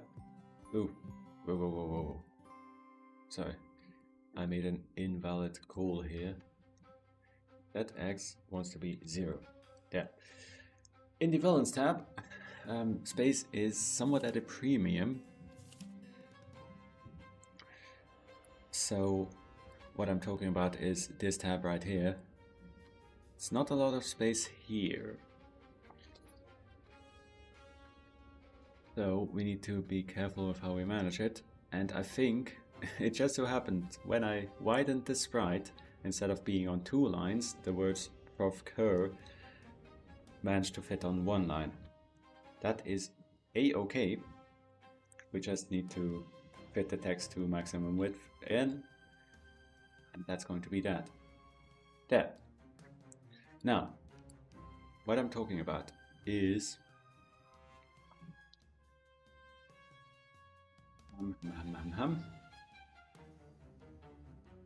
each inactive tab is going to be pushed inwards so that it is pushed in, and it is underneath the tab sheets that it is attached to, which means that in effect the active tab stands out, like so. Yeah? That's beautiful. That's the effect that we want. And showing it here, it's even more prominent here because the tabs are smaller. There, beautiful.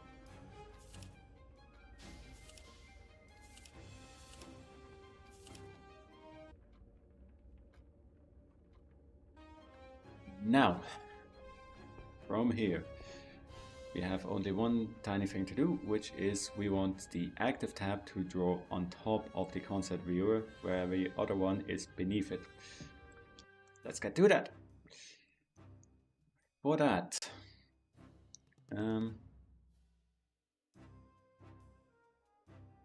well, there is a clean way and a not so clean way to do this. Because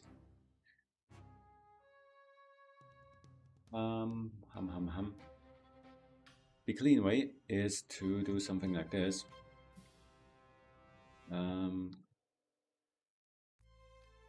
Depth -1 plus 2 times the distance. So what this does is it calculates relative to the active tab how many tabs are between it and the active tab, which serves to create this kind of pyramid effect where the active tab is right on top, then you've got scaling down as far as it goes, but it also scales down at the same rate on the other side.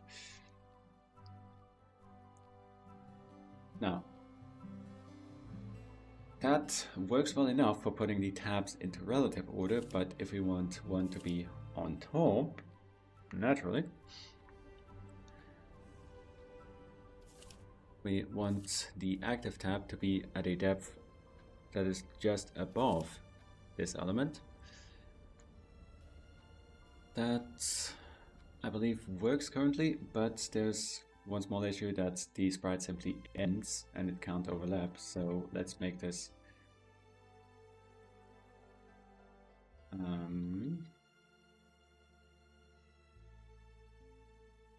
so. Yes, like so. We need to make it so that the tab actually overlaps the main Velen and concept viewer.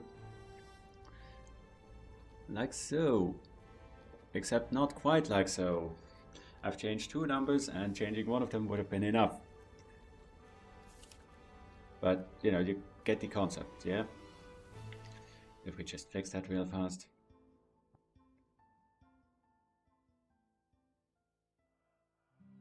Just fix that real fast, and then you'll see what I mean. Here. Now, this main tab blends in seamlessly with the main paper, and that also further creates emphasis on the selected tab, because even though, you know, there's no animation as such in this, there is only an instant transition from this tab to that one, but because one moves, well, they both move, this one gets more highlighted, and it's like a wall closes here. A wall closes and opens with this. It really does look a bit like an animation, and as such it much more clearly shows what you're doing. In fact, what I might do yet is to remove this line right here and replace it with white. What I mean by that is that right now this is a somewhat strict transition. Listen, I'll just do it and then you'll see what I mean. So, This pixel here should be white.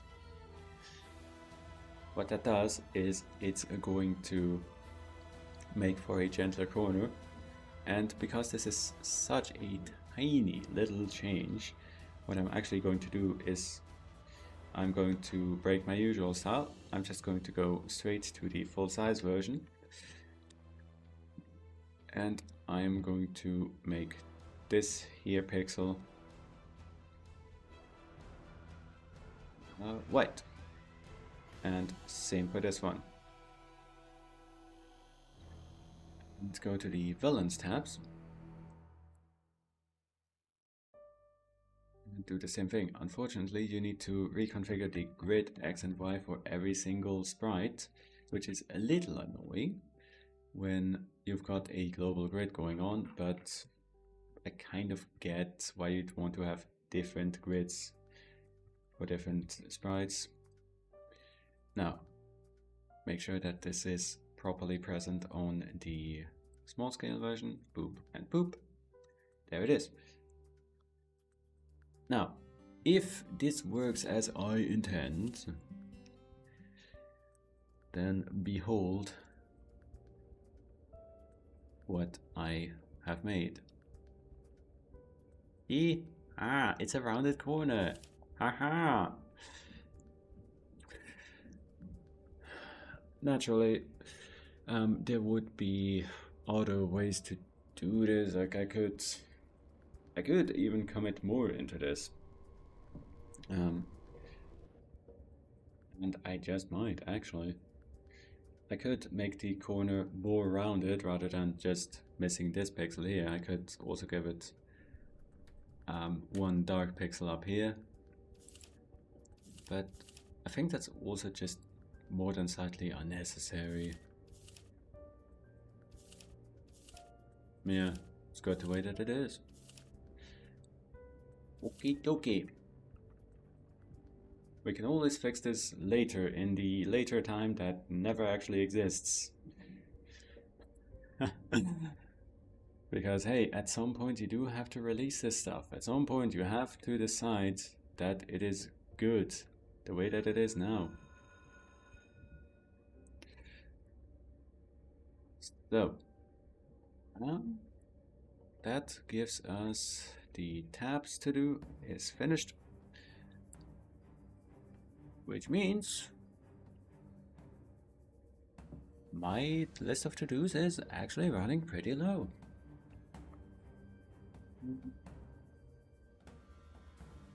What we can still do is we can go to Hop, Step, Smile. Sorry, Hop, Step, Smile. The exclamation point is part of the name. And right here. This is fine the way that it is now, but there's always going to be more gameplay with more content, right?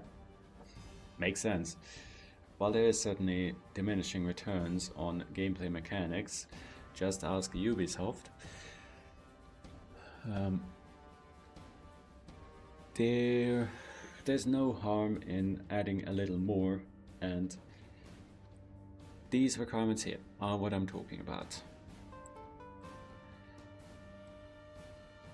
These requirements here, there's enough of them, but if you play a fair bit, you're going to see repetitions. So, in order to make this more interesting, I have already prepared a short list of more requirements that we can put on.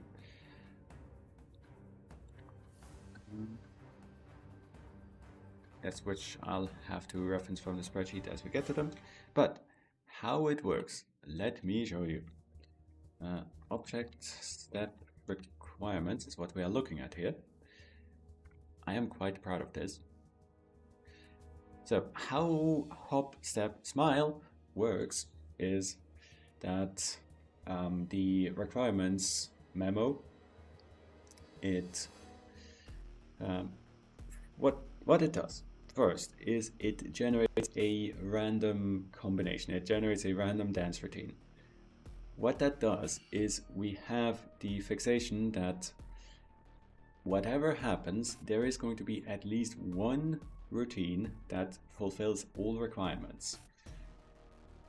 Instead of having to do a whole bunch of math and figure out, well, is there any possible routine for these requirements? No, we just start with the routine and then we look at the routine and we ask it, hey, is there a move that is both in the first half and in the second half?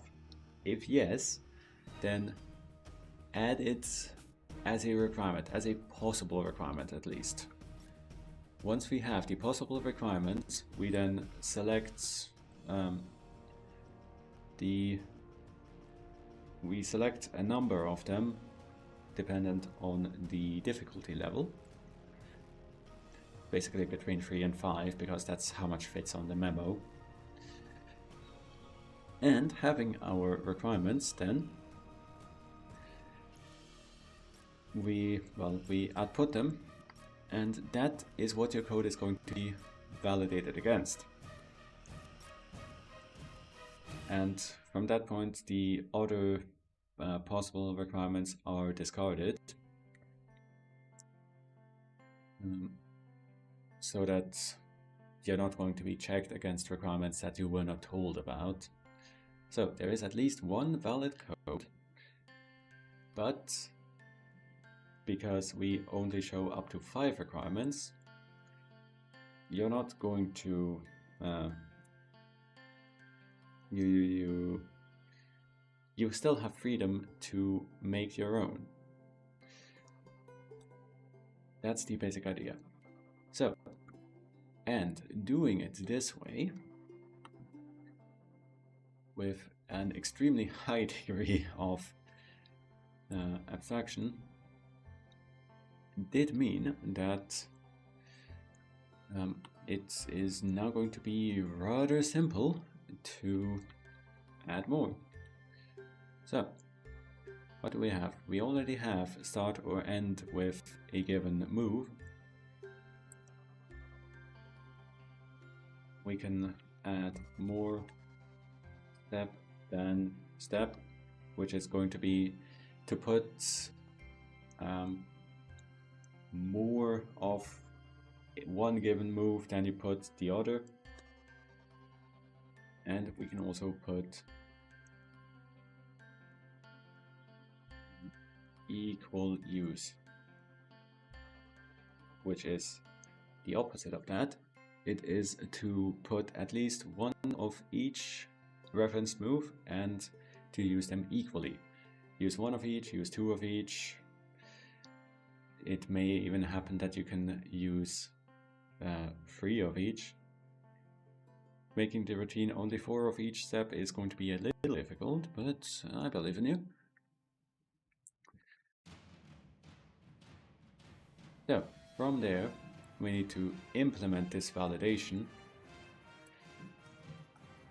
which is going to be used both when we initially generate the requirements and when we check them.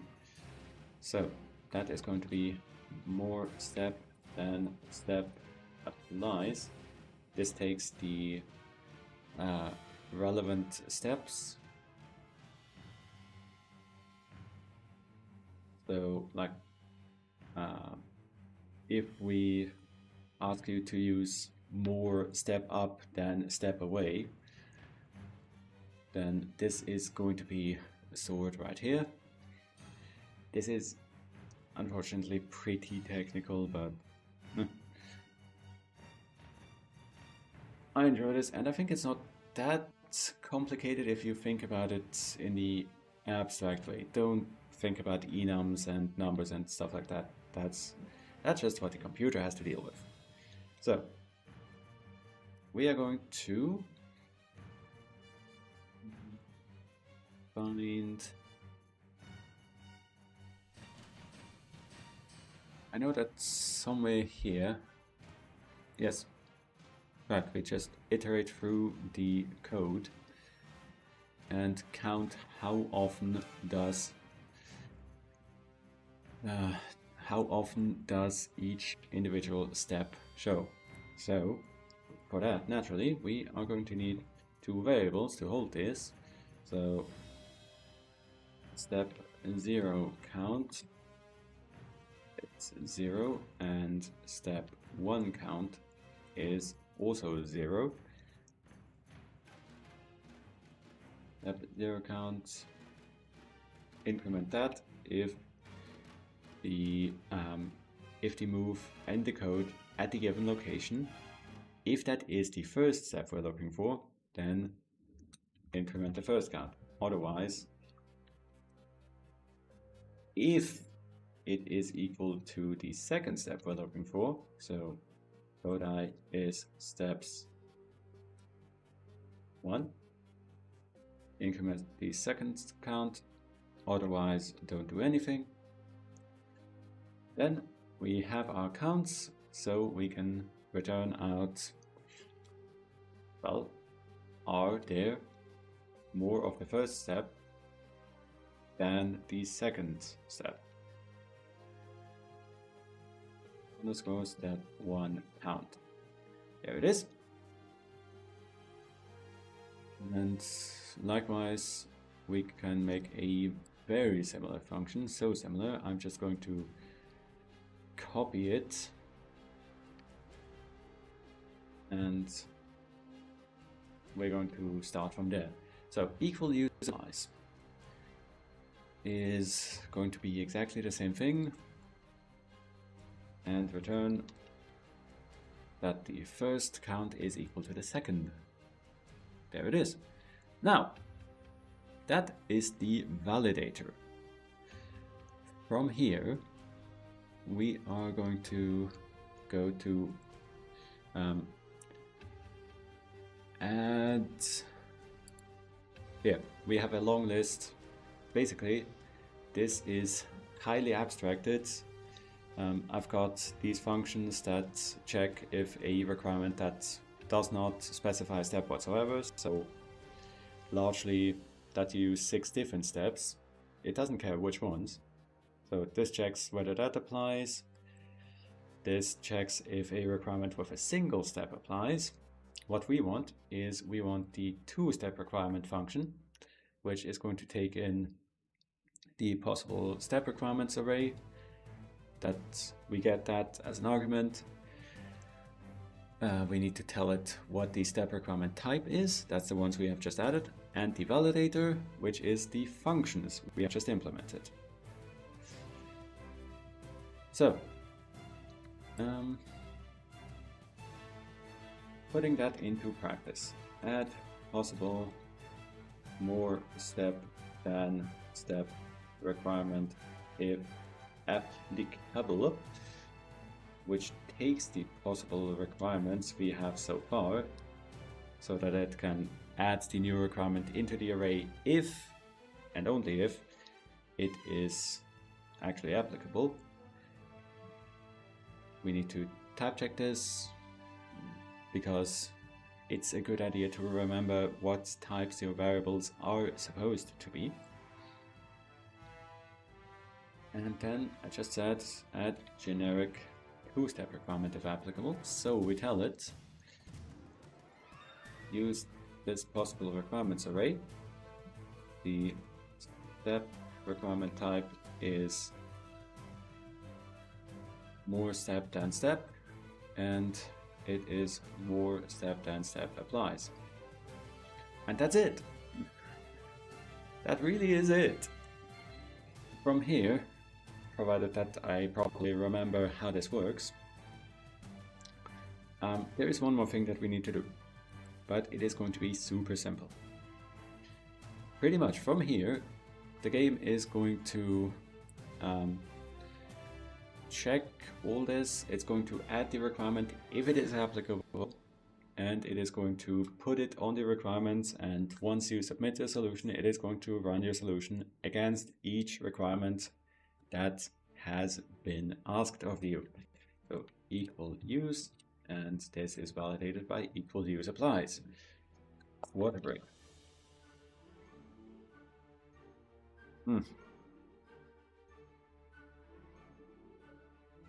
Now, this is a function reference. Oh, function references, I couldn't live without them. But good programmers don't use them. Except, I mean, what is a lambda function other than a function reference without a name, right? If you don't know what those words mean, don't worry about it. I'm just waxing about what is and isn't clean code. So, more practically, we want to add possible more step-than-step requirement if applicable. We need to define which functions do we want to run to add these requirements. Hey, AAA! How's life? How's the suffering? Glad you could make it. I am super deep here. Glad you're better. This is... I'm not gonna lie, I really enjoy this stuff. Basically, what did I call it? Obviously I didn't call it that. Basically, this is for the hop, step, smile minigame, where you make the dance routine. And all of this code... I didn't rename this. Yes. All of this code defines how you can... how the requirements are calculated. It starts by generating a random dance routine, and then it interrogates that dance routine. Does a given move not appear in the dance routine? Is there a given move that appears after another given move, and so on, which has the beautiful effect that each requirement we ask of you is always possible, because there is at least one code that satisfies all of them, because we've worked backwards from the generated code. I think, and I've just extended this to give a little more gameplay to that. Now, I think there's also a little issue. Yes. Haha. I've had these two requirements that... No, wait. That a step is present in both halves has been in, yeah? Yeah, it's up here. So... But add possible start or end with step requirement hasn't been. Yeah? Yeah. It hasn't been in the list, so it incorrectly was not getting generated because it wasn't getting checked. This is extremely technical, don't worry if you don't understand. I don't mean to condescend, just it really isn't important how the technical details work. The point is, it makes a sequence of numbers, it asks the sequence of numbers what is true about you, and then it takes out some of these facts and tells the player, hey, make me a sequence of numbers that these things are true about it. Okay, now, this has just reminded me though, I want to move these up.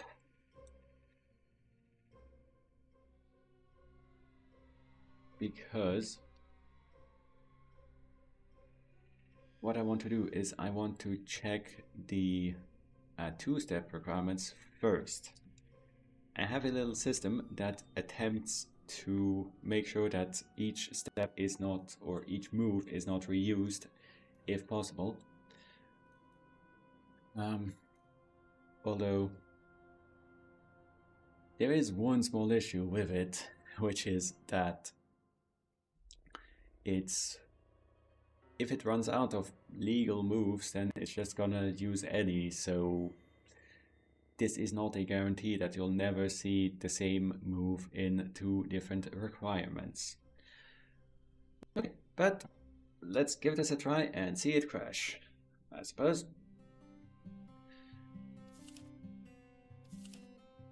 Load it up. We need to go with Eternal Dream into Hop, Step, Smile. Hey, it loads!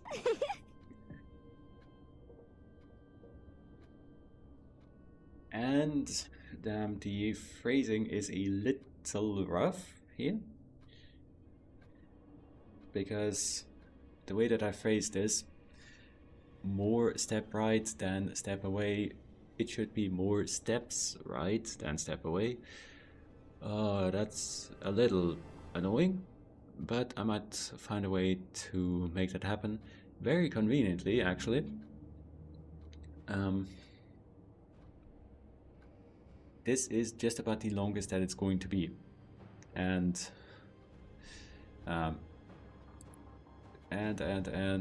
that is good because I want this memo to be this size, which means each of the requirements can only be on one line. So, now that may seem simple, but consider that these are interpolated. So it's a bit noisy. These are interpolated, meaning it could also say more kiss than snap, which also doesn't work grammatically, but you know, I'll think of something later. Which means it can either be pretty short or it can be really long, like this. So I really do not have a lot of words to describe this without breaking the line length. If I do break the line length, then it's going to wrap around to the second line. Everything's going to be fine, except then it's going to break onto these buttons. So it's going to be acceptable, but terrible. Now, test. Yeah, this one works, yeah. This, if you pay close attention, you'll also notice that this is interpolated instead of hard written. But this line does work with step right and step away.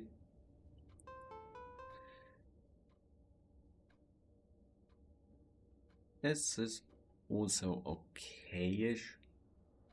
So I'll just have to, in my own time, think of how to phrase this requirement. But these are now part of the game. They are working perfectly, and because I over-engineer all my stuff, I didn't have to like explicitly link this to the translation keys.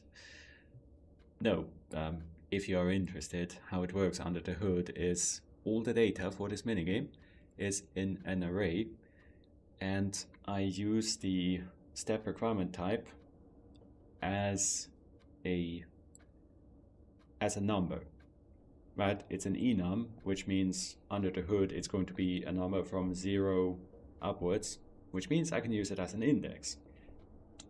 So the corresponding translated text is retrieved, the requirement text, the explanation that Butterfly gives, all that is retrieved and displayed without me having to manually define anything, because I over-engineered this to begin with. So, and let's just make sure that this actually works. So, more step right than step away, which means, ooh, actually I don't hate this. These interconnecting, because we want more steps to the right than we want steps away, but we also want as many snaps as we want steps right. Ah, that's real cool. I'm also a little concerned, actually, looking at this. This would not fit, yeah? If we replace snap with step away here, then this breaks its boundary. For which there are a few solutions. I'll have to think of one. I can reword this. I can also make this tiny memo slightly larger. I'll think of something. But yeah, this really works, because if I wanted to put a step away, then logically I would have to put another step right, because I need more of them, so I need a snap, because I need equally as many. That's really cool. Okay, put a kiss in second half. Actually, it generated all in your requirements. It also asks me to start or end with a step up and step right on an even beat, which I'm currently not doing, but I can move this over here. Yeah, I don't hate that. This is maybe the most interesting this minigame has ever been, but, well, if it's capable of that, then it's going to do that some other times too. Now, one more time. So we have 2 step right, that is more than we have steps away. We have a kiss in the second half. We have equally as many snaps as we have steps right. We end with a step up. Step up as in, step forward, step into the limelight. It's just that I have about 9 characters to describe what I want, so I've had to dig deep in the dictionary for how to describe this. This used to be step forward, left, right, away, but forward is too long of a word. Couldn't afford it. So, we'll just put a wink in here and make sure that it is properly being checked, although Butterfly didn't give me the lifeline. So,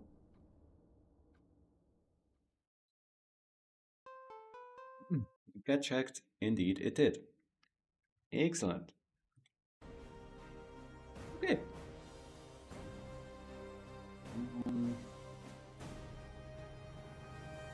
Reword equal use requirement. And HSS exclamation point. I can't show this off to fit on memo. Yeah, it is coming along.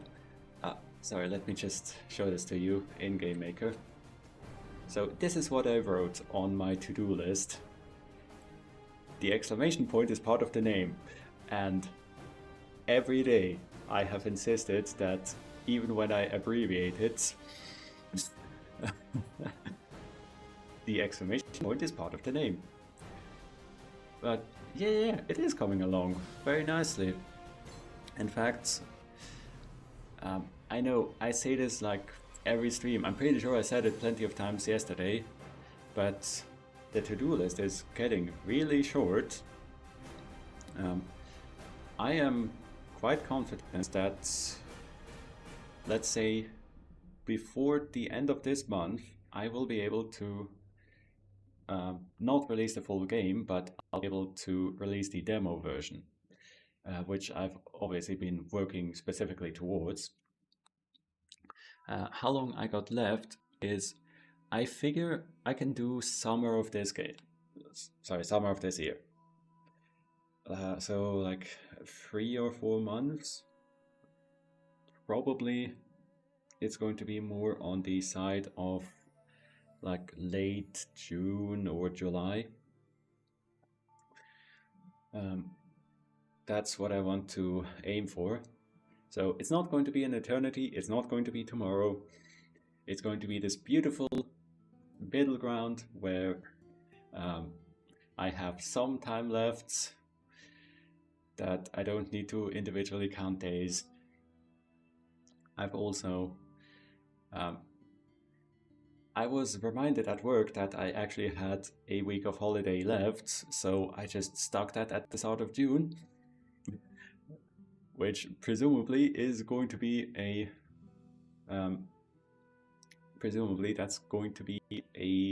intense camp to finish Hit Idle.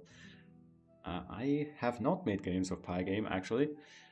The only time that I've interacted with Python is during my college studies, when um, obviously, like, I studied computer science, so I took the elective for AI, which, fun fact, it used to be an elective, but at this point it's just a part of core studies. Because literally every computer science student always took AI 1 and 2, so they just moved into the core curriculum. Are AI classes worth taking these days, now that AI is a big thing? Give me 2 seconds before I launch into that question, because I want to read what we can even work on, actually. Yeah. So we can work on, after you complete a minigame, the band that's trained gets some butterflies. But right now it's not displayed at all, so that's not perfectly visible. So, are AI classes worth taking?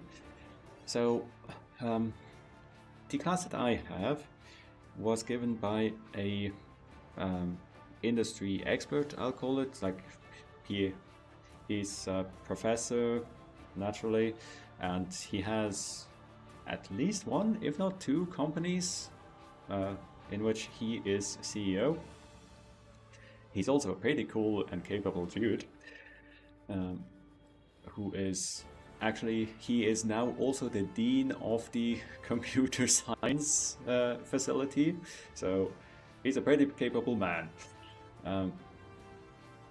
So what he taught was the basics of AI, which is not what we think of in the common parlance, because at the time ChatGPT wasn't a thing.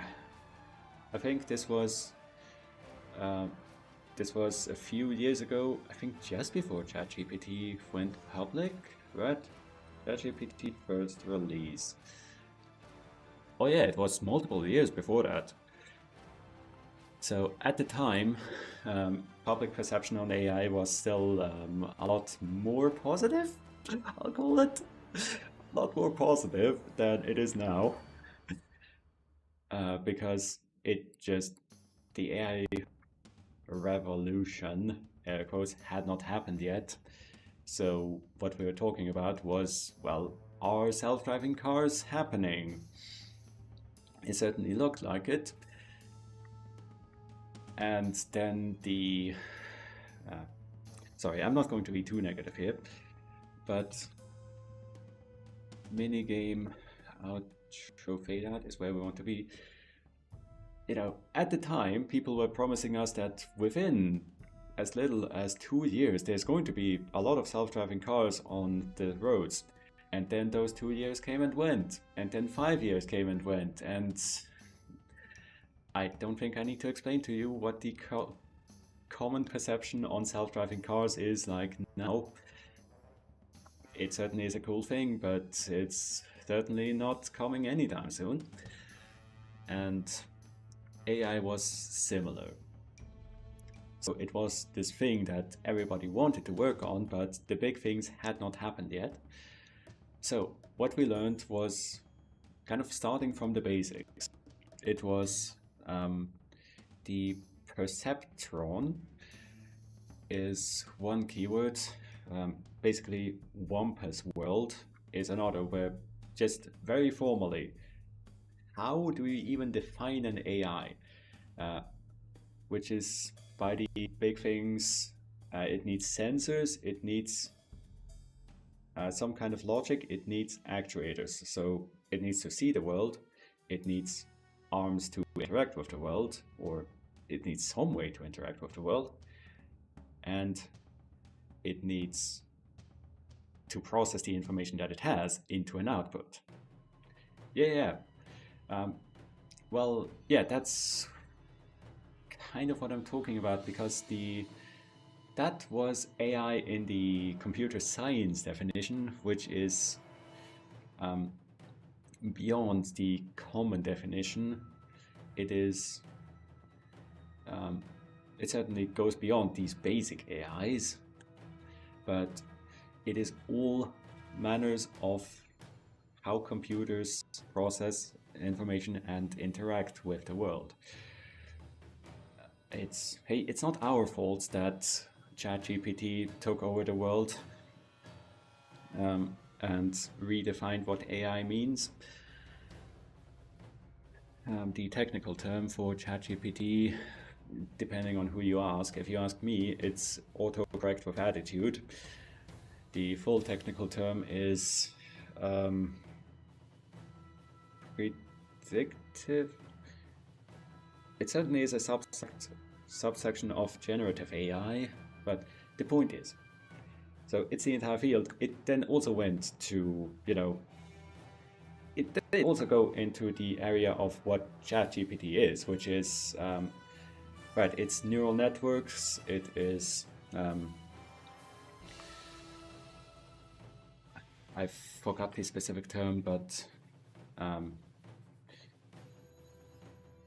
layering, so that you condense information, right? The basics of how it works is you take information and you compress it into smaller pieces, which is what the neural networks are all about. You have multiple layers and each one has fewer individual values to express what it wants.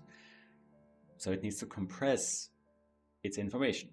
And the idea is that when you put a whole bunch of math and computation time at this, the idea is that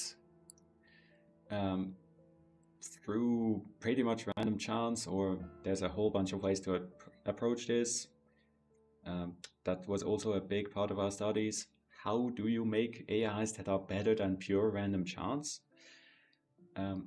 If you let it cook long enough, it is going to have to figure out how to accurately represent the image that you're giving it.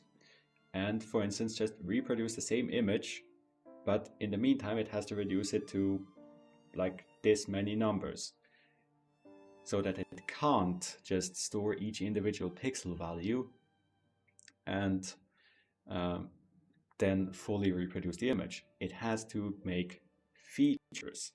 So it has to, do whatever it does. That's one issue. Nobody knows what the AI does internally. But like, for instance, it might have a node that represents, is there a curve in the top right of the image? Stuff like that. That's the idea. And once you have done that, you can then separate these layers instead of giving it an image and asking it to reproduce that same image. You can then feed it inputs that isn't an image. You can tell it, make me an image of a dog. And if it can parse an image of a dog into its internal numbers, then it can produce an image of a dog. That's the idea. It just happens that current generation AIs, and I'm going to make a bold prediction here, for at least the coming 20 years, all AIs. Oh, and I was in a rant. Well, anyway, let's actually think on progressing this game for a second, instead of just ranting about AI. So.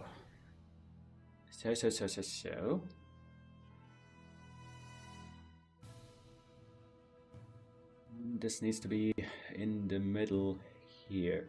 Okay, right. So yeah, that's the idea. You have your image generation AI, and you also teach it, hey, for these images, this is the description of it. So you feed it a bunch of images of dogs, which are labeled with different words, and it learns what refers to an image of a dog. And then if you tell it, make me an image of a yellow small dog, it's going to process that into its internal layers, and the values in its internal layers are going to produce an image of a dog. That's the idea. It's just that current AIs are really, really bad. And our current approaches are not going to make them any better. And this isn't just me being an AI hater. I have spent a lot of time engaging with this stuff, and it is my, obviously I'm not a top AI researcher, I'm still just a guy writing Java code for money, but it is my understanding from all that I've learned about AI, reading articles from the area, researching how it works, researching the challenges people run into, that we are very much hitting a bottleneck, and this isn't the first time it's happened. That's the thing. This is... Okay, give me 2 seconds. I can stare at this code and I can talk about AI being terrible, but let's actually make progress on the game, shall we? So here we are in the outro fade out, which displays how your idols improved. So at some point here, we want to, after the stat increases are done, it sets to await confirmation. So let's just search for that where it's used. Here it is. So create odometers, which are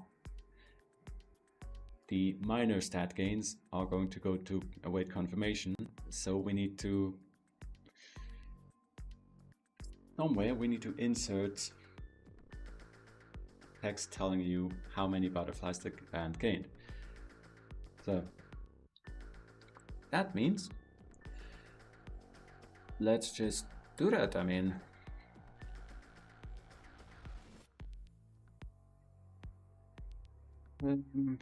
for that, yeah, so far it does not clean up anything. So we need a function that cleans up what we've made so far, because let's just look at it visually with our eyes instead of talking purely on code. We need it to, at the end of the minigame, tell you what you gained. So I'm just gonna click through here because that's faster.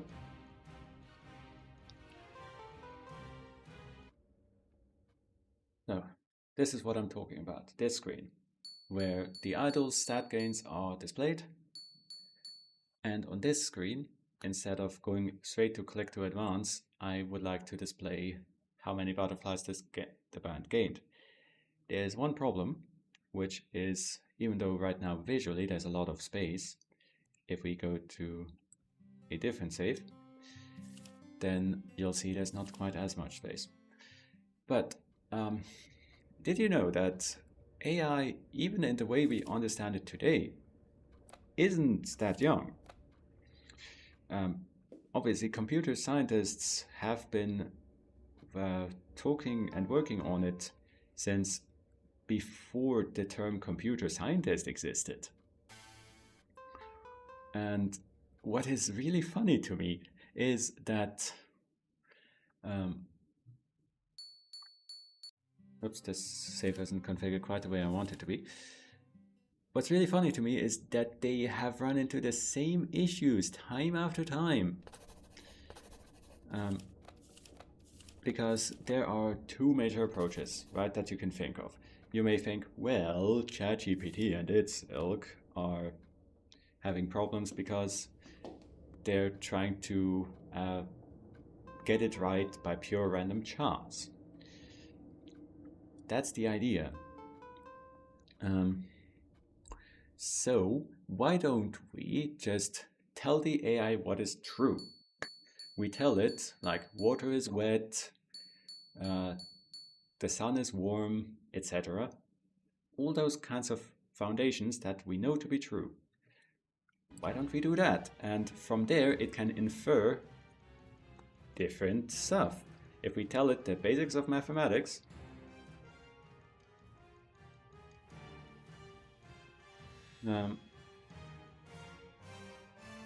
if we give it the basics of mathematics, surely it's going to prove every unproven thing just by inferring. The problem from that is that you need literally millions of foundational facts just to perform the most basic tasks. Because, well, we have a lot of knowledge about the world that we don't think about. Maybe you've done or seen the exercise of ask someone to describe how to make a peanut butter sandwich. And then the instructor follows those instructions literally. There's a lot of things that we imply because it's just common knowledge, but for AI, of course, it isn't. So that approach is impractical at best currently. Then there is the opposite approach, which is what ChatGPT is doing. You just infer your facts from a whole lot of data. The problem is, to do so, you need to, well, steal a whole bunch of stuff from the entire internet, because making enough data is hard. So why do it when you can steal? I'm a creative person. You can maybe guess my views on generative AI companies. But, so, the problem is, of course, well, stealing code is different, doubtfully.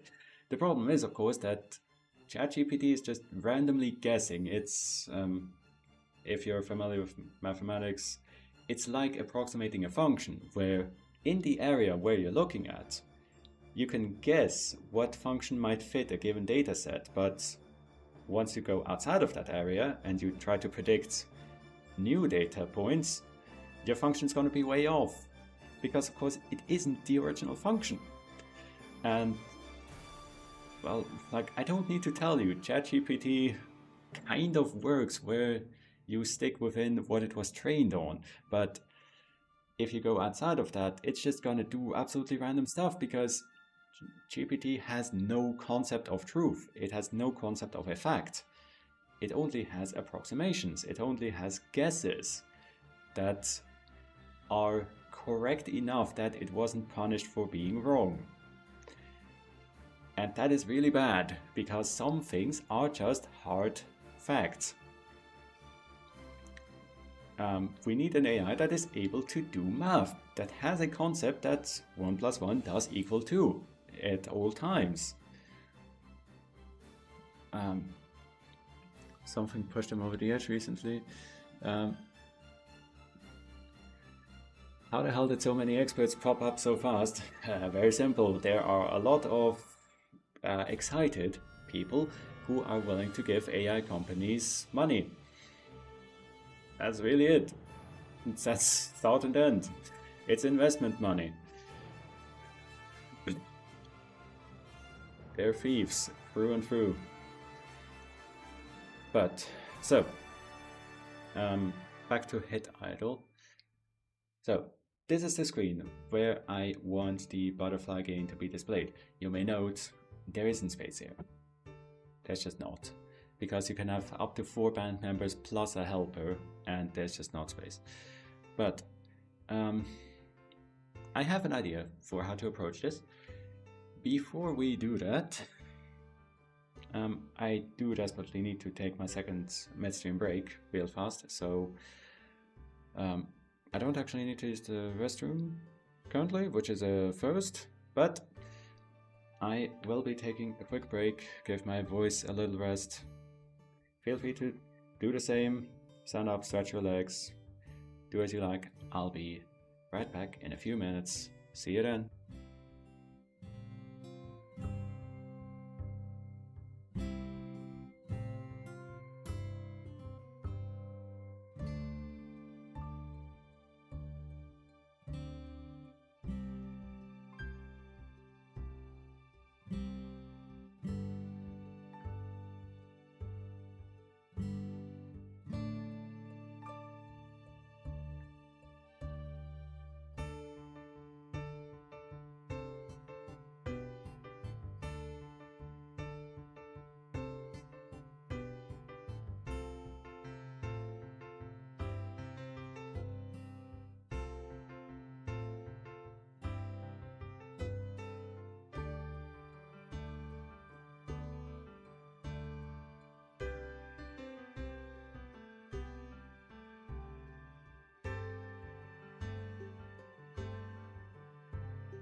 Okay, let us get to work.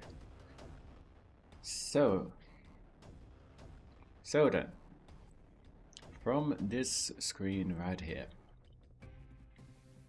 what I'm thinking is we leave this, pretty much, we leave this as it is, including the click to advance, so that you can properly read it.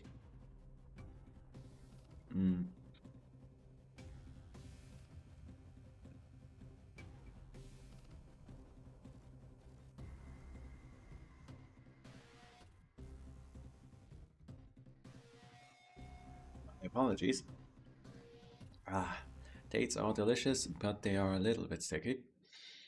Okay, so we keep this with the click to advance, but instead of advancing to the next room immediately, we're going to just remove all this stuff, and we're going to put a big text in the middle that says your band, or the band's name, gained this many butterflies. Hooray! Woo!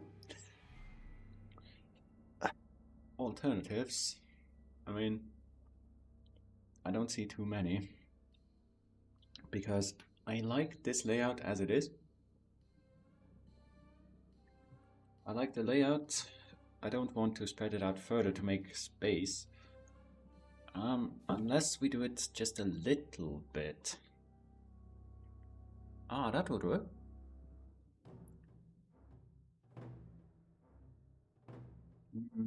That might work.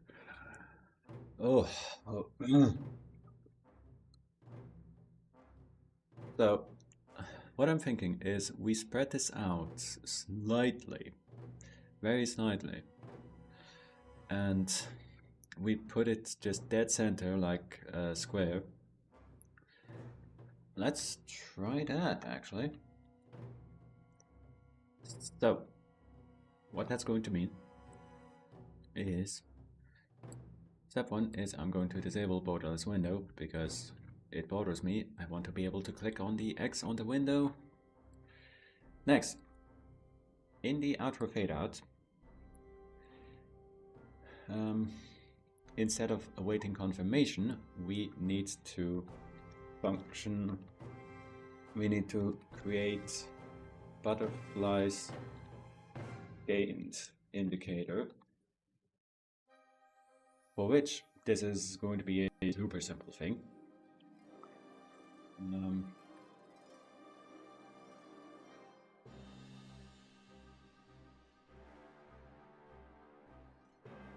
Need to actually check, like, so this applies the hype as we finish. So what it does is it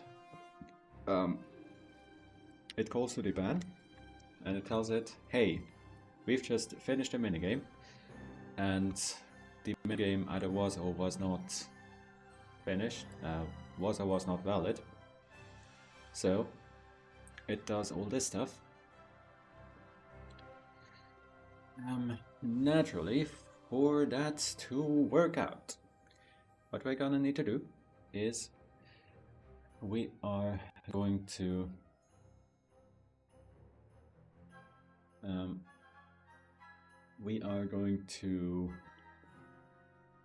need to be able to grab this. We need to grab the gain that the band had. By some means, we can either do this, or what I think I'm gonna do is, instead of directly applying this, I'm going to move this into a different function. So, function calculate popularity gain, which is also going to take valid, which is going to be a boolean.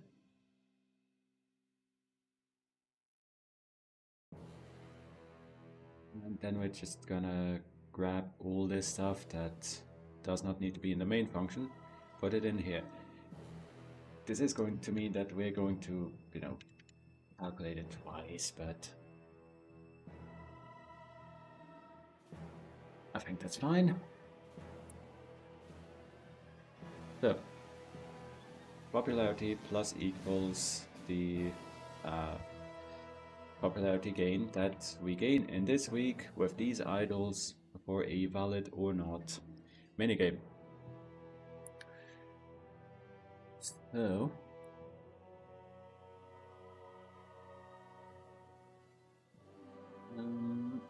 yeah. Yeah. So we just need to return that out. There we are. It is very possible for your popularity gain to be 0 because such is hype. That's hype. If you are not the newest thing on the block, then you are boring. Welcome to the music industry. So, from here, we need some way to read this. We need some direct access to the calculate popularity gain function, for which we're just gonna make this a function in the broom handler, because the outro, though it has access, I think, to the band, it shouldn't call this like this. So, determine popularity gain. Yeah, and this is just gonna go and pass that on to the band. There. Now we can preview what the popularity gain is going to be without having to actually apply it, so that we can display what it's going to be. And the is valid, of course, is still a boolean. Now, what that means is from right here, from the butterfly's gain indicator, we can now we can call up to the room handler and determine the popularity gain, for which we need whether or not it was valid. Where does that come from? I know that we have it, right? Because yes, this is saved into a field. This is provided to the outro, so we can just access it as a field, which is wonderful, because otherwise I wouldn't know too terribly well how to do it. Well, otherwise I would find a way, but it would be complicated. Where is it? I should really remember the line number. I'm not finding it. Wait. Yeah. Yes. Okay. So, with whether or not the minigame had a valid solution, determine the gain, then we want to grab the butterflies gained template, which is in a translated string. Do we have translation keys here? Yes, which are the parent. Ooh. That's not terribly useful, because the translation key that we want to use is generic. So it is, yes, minigames, band gain, butterflies. So in that way, we're just gonna do a little illegal legal access to the global translation keys structs. This is going to be in minigames, band gained butterflies. There it is. Just check real fast. Yeah. sometimes this is necessary. Okay. So, this gives us this template right here. So, this has two placeholders. It expects the band so that it can extract its name, and it expects the butterfly's gain. The gain we have just determined up there, so butterflies gained label can be the interpolation of the template with the data being, amongst other things, butterflies gained being gain. Now, I need to check real fast. Do we have access to the band? No, it doesn't look like it. Yes, we do. Okay, so we can just give it that. So, band is band. There we are. Now it should be well capable of properly resolving these placeholders. Now, from here, we want to make a text that just pretty much sits smack dab in the middle of the screen. So this is going to be a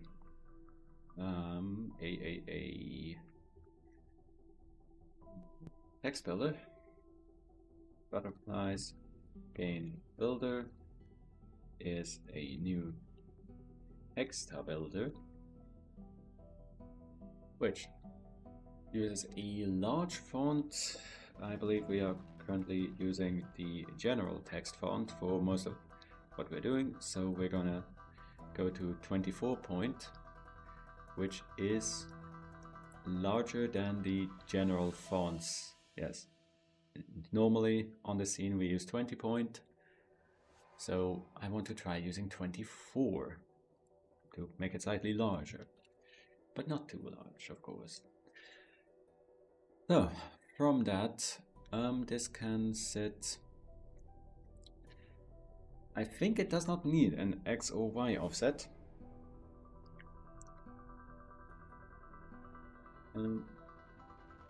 Having a hard time with motivation. Want to learn to do some of this stuff and have a website I'm working on. Can't get myself to sit and make it happen. Lose concentration too easy. Well, I mean,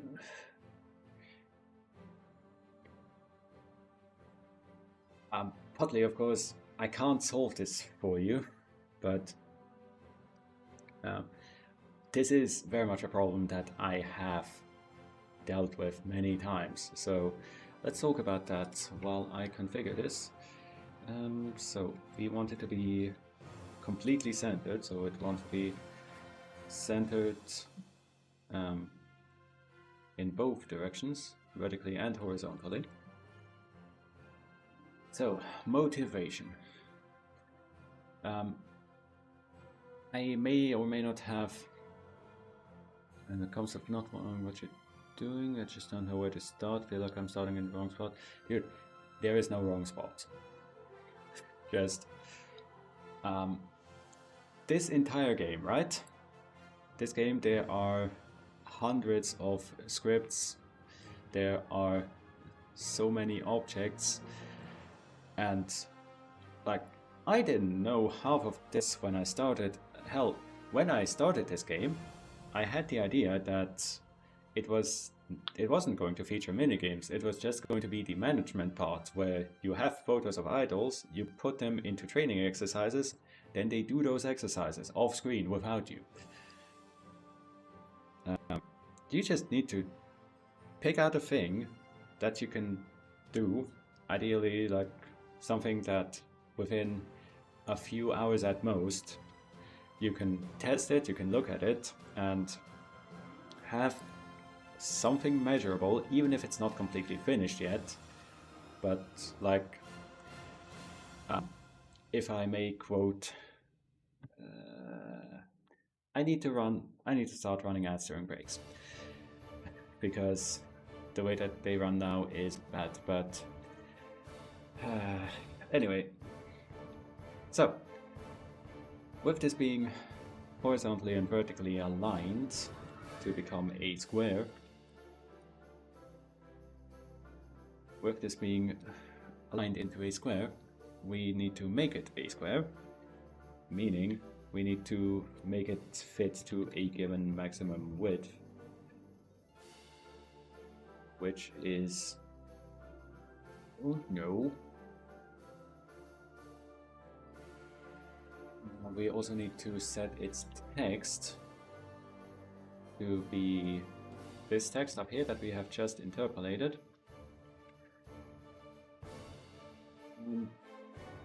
We need to set its color, because otherwise it's going to be black on black and it's not going to be terribly visible. So, I believe I literally just set it to... Right. It's okay. I wasn't having a moment.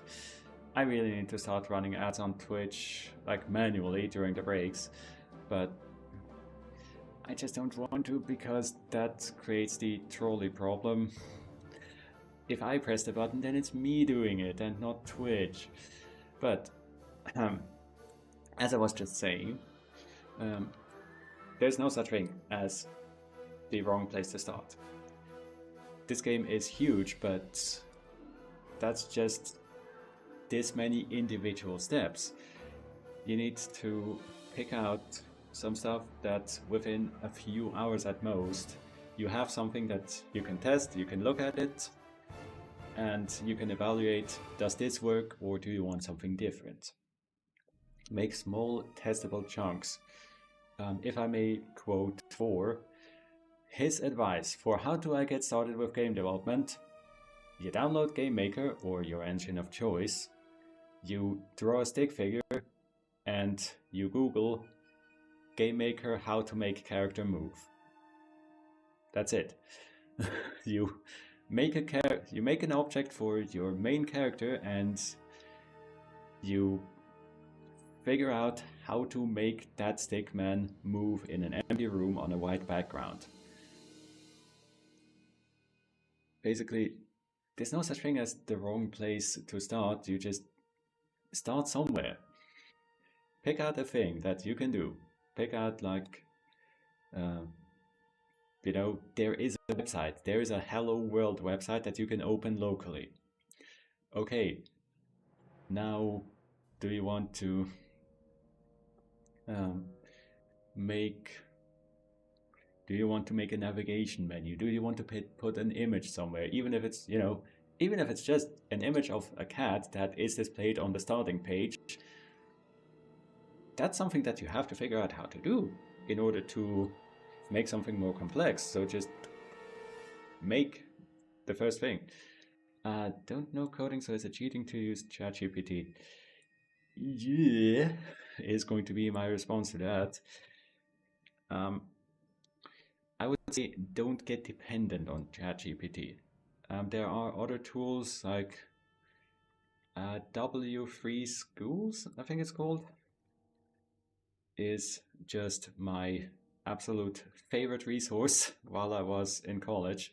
They've got a lot of pretty basic and very useful tutorials, and you know, Googling, ignoring the AI generated response that it wants to give you, Stack Overflow, like, so to say, AI is certainly going to give you some response, and a lot of the time it may even be code that does something related to what you want to do, with some absolute insanity mixed in, and that's the point. It's not sustainable. You can't do everything with AI.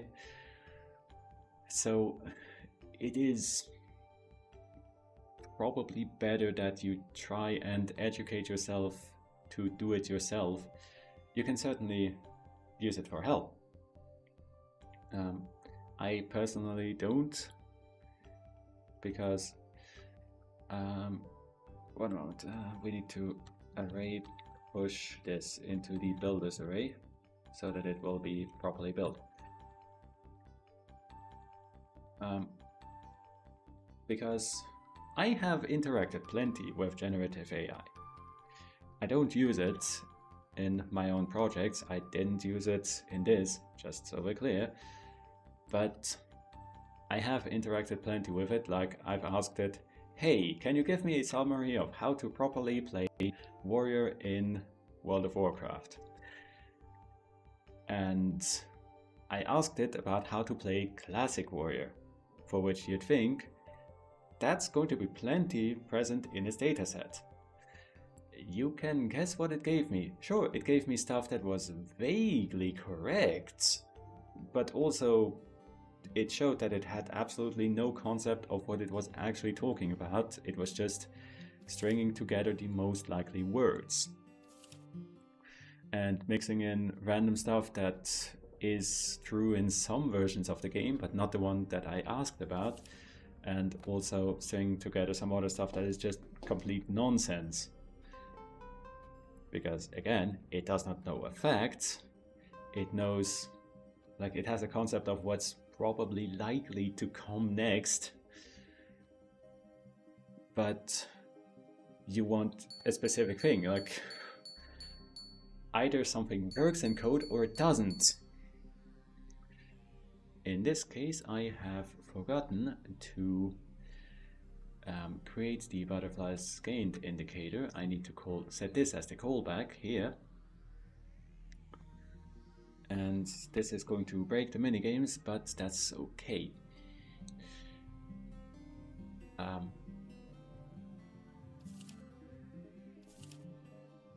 Don't get any impression that I know what I'm doing here, right? I look competent because I have experience with what I'm doing, because I've been doing this for a few years, and I've also been working on Hit Idle for 2 years at this point. So most problems I have already encountered and fixed before. But yeah, so the point is, whatever works for you is fine, but I will strongly encourage you to like work on yourself. There is see, just as we're talking about it, I seem to have done a thing wrong. This translation key is in here, but I did not define it in the translation keys list. So really it is just experience.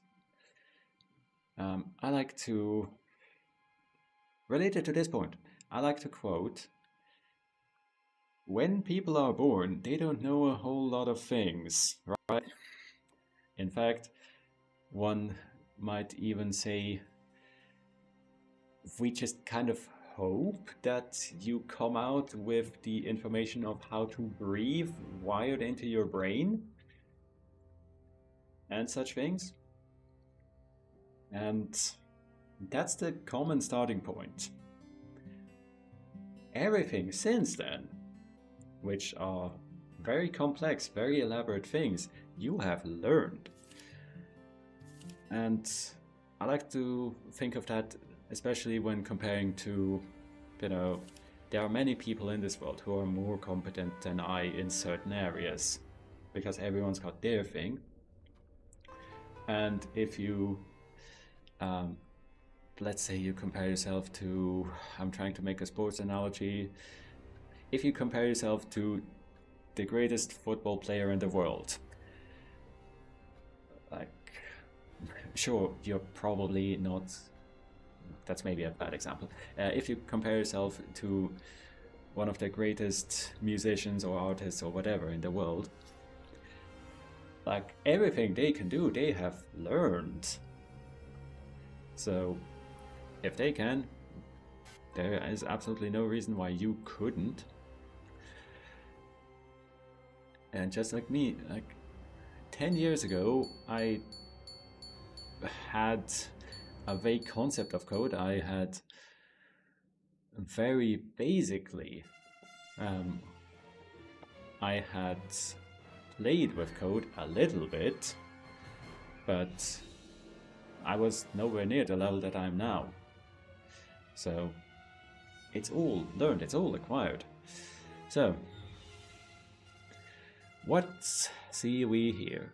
We see that this basically works. I want to make some more space. I forgot to set the scale on this builder.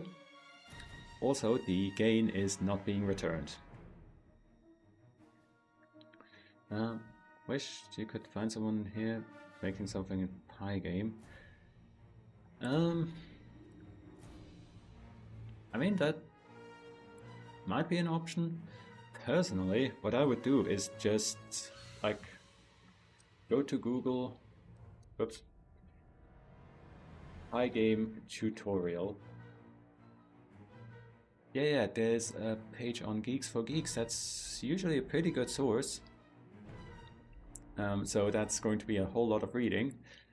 But you know, try something like that. Obviously, I don't know Pygame. I don't know if this is a good source. I don't know if you've looked at this before. Or there's also bound to be someone on YouTube, right? For Game Maker, there is Friendly Cosmonaut, who made an excellent Game Maker tutorial series. Also, Yahtzee's Death Diary. So, I would recommend more that kind of stuff. Yahtzee's Death Diary. Yeah. Liking the live one-on-one, of course, that there's nothing wrong with that, but the thing is, you need to be able to go at your own speed, right? Here's another link, which absolutely is gonna hate that I linked YouTube while I'm actively streaming, so promise me a look later, okay? That's Yahtzee's Dev Diary, which isn't about Pygame, but it's an excellent series that, in the end, it motivated me to start developing games, where Yahtzee set himself a challenge to develop 12 small games in the span of a year, one each month, and he talked about the process he goes through, which I think it's highly entertaining. It also has some good, some very good insight. As for, well, yeah, I'm sure the thing is, it's going to be difficult to find someone who can dedicate the time to teach you at the pace and the level that is right for you, right? Because obviously if I'm streaming, I'm working on my thing. So I'm aware I'm working at a very high level here and I'm going pretty fast with most of my game already existed before I started streaming. I know that. So this isn't the place to learn basic Game Maker, because I have so many abstractions already. But hey, that's not to say there's always going to be something that's right for you. So that's not to say it's impossible. So yes, the problem here is I have forgotten to return the value. So, but I quite like the size that it was at, and maybe if it's also helpful to you, this value here, yeah, 40 display pixels wide. I just make up a random number anytime that I need to set something like this. I didn't measure this, I just guessed, I don't know, like 40 pixels.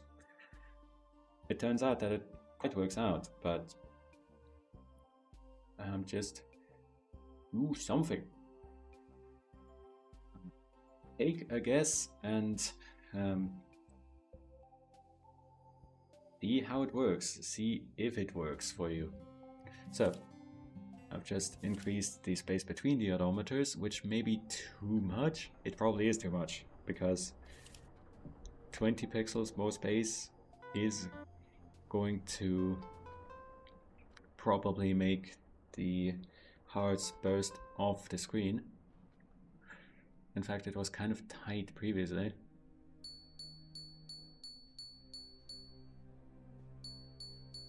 Yes.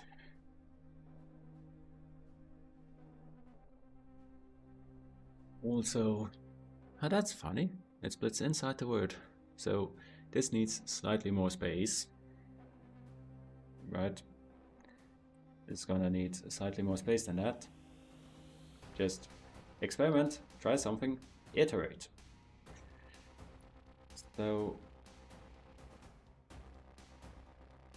what I mean is, if we do a minigame properly on this save where they're slightly easier, I think Hop Step Smile is going to give us a lot of parts.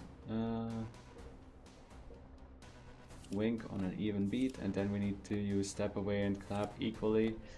Hey, do you want to know a secret? It is perfectly valid not to use either of them.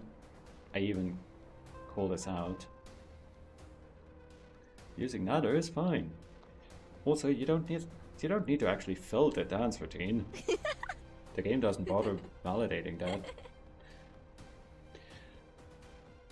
At some point I realized that it doesn't, but I figured I might as well keep that in for the speedrunners.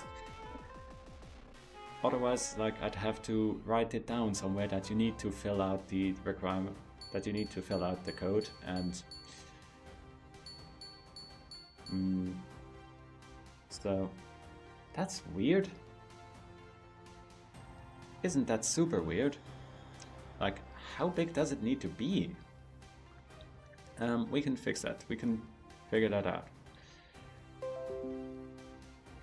What we are going to do, steps 1 through 5 are going to be, we are going to move the odometers back so that there's slightly more space between them, but not as much as we had previously. Actually, this... No, yeah, right. This will work. Then we are going to... I've just taken a little screen cap, and what that's going to do is, when we paste it in here,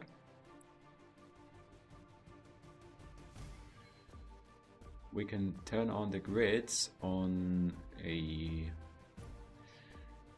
let's say, pink color, and we can turn it into our pixel grid. So what that's gonna allow us to do, and again, I act like I'm super competent here, but this is just because I've interacted with GameMaker a lot, so I roughly know what I'm doing. So I suppose step 1 is going to be that I'm going to look at my spreadsheet and make sure... No, the string is correct. So what happens is this word does not have enough space. Well, how much space do we need? I'm actually... Oh wow, the grid burned into my eyes. It's so radiantly pink. Ooh. Let's not keep that on screen too long. So I'm gonna make this a 30 by 30 grid. So that's going to be 5 display pixels at a time. So that's 5, 10, 20, 5, 10, 15,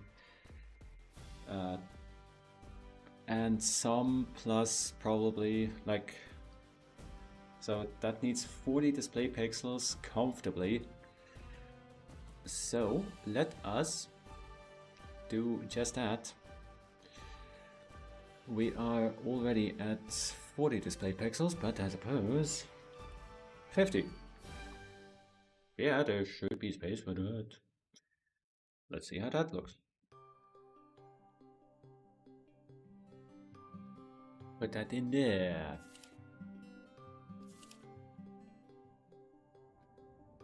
Then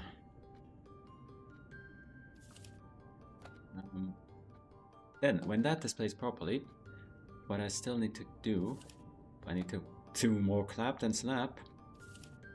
More clap than snap. Step away on an even beat and step away, step up twice. There. When that displays properly, of course, I need to fix what I have just broken.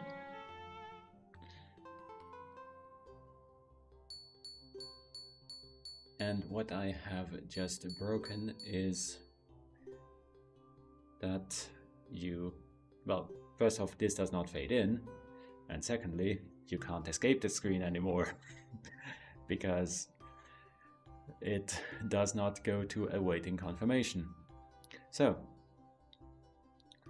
I think what I'm gonna do is, this works being like smack dab middle of the screen, but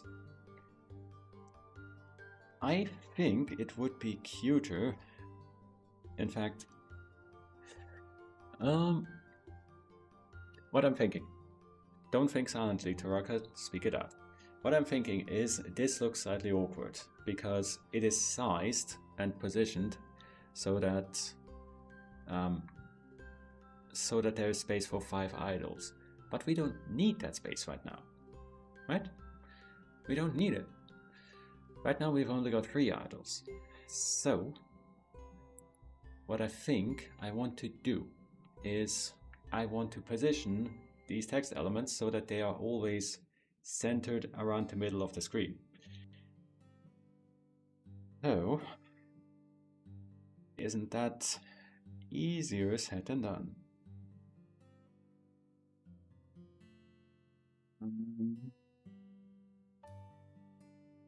Let's see. This is built for 5, but actually that's gonna be super easy, I think. Let's see. When we create the name builders, it uses that offset. When we create the major stat labels, it uses the major X offset, major and minor being an intentional play on music terms, even though, like, they're never called that. So, it doesn't matter. Okay, you're given X offset. What is your Y offset? Create stat label builder. Okay. So you are 1 on top. Okay, so by the beautiful magic of using constants, I only need to change the Y offset that we start at, and everything is going to change around it. So, then, let's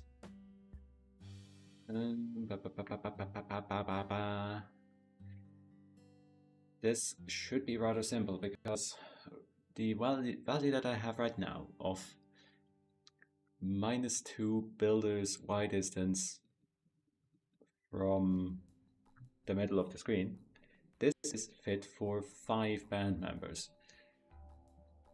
So basically, for every band member, or like every band member and helper that we don't have, we need to go down half a Y distance, I believe. Actually,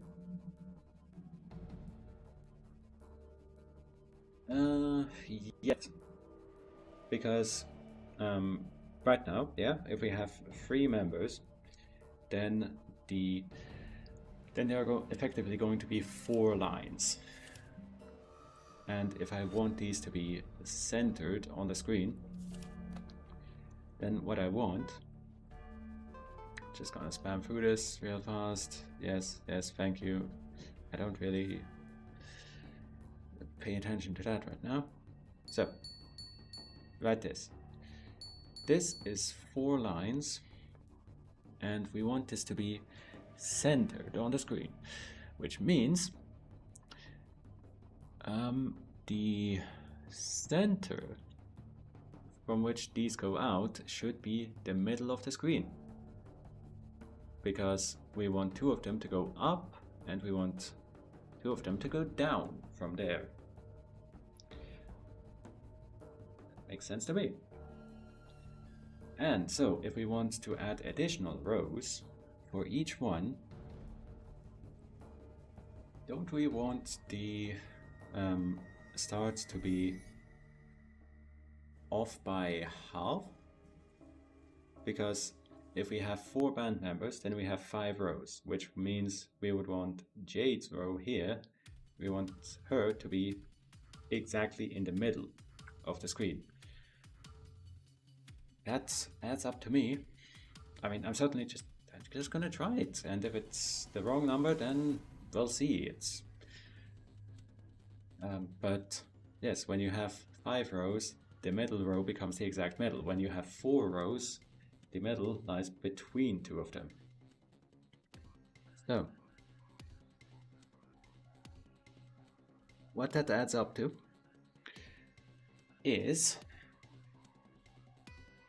we need to check how many members does the band have, and do we have a helper?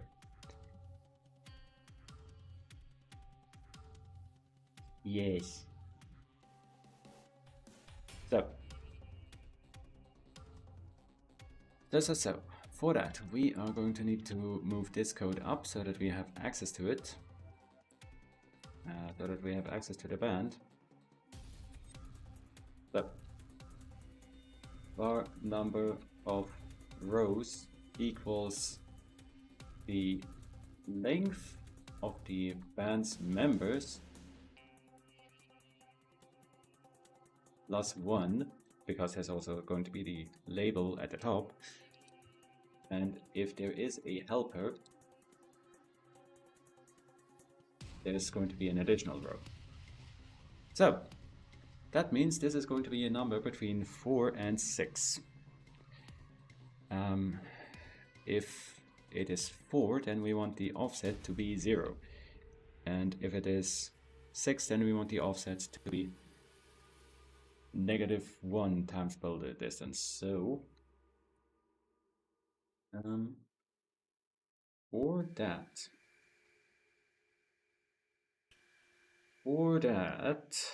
we want negative the number of rows minus 4 divide by 2. Just put more parentheses around this, it doesn't hurt to be explicit. Yeah, that should do us.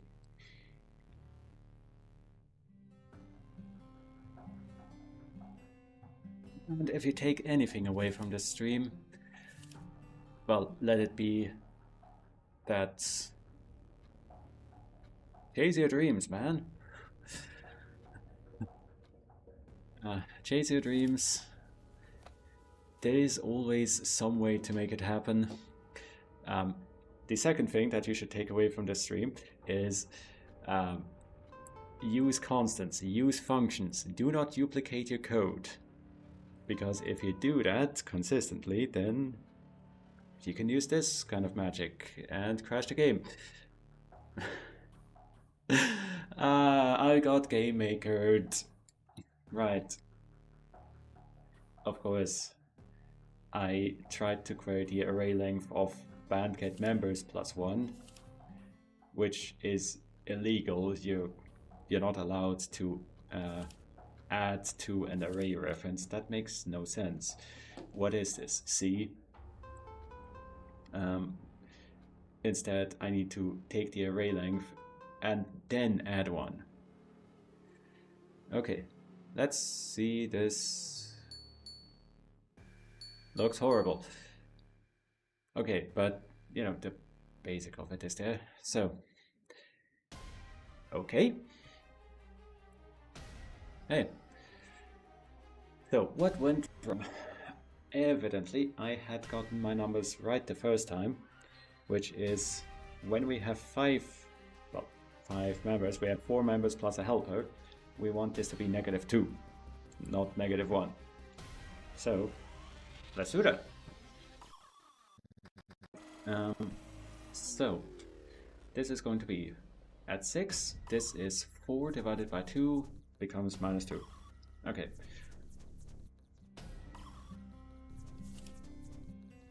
Okay.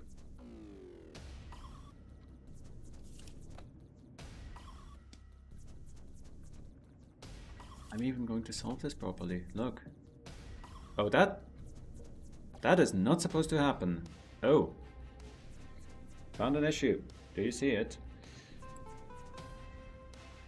How is this possible?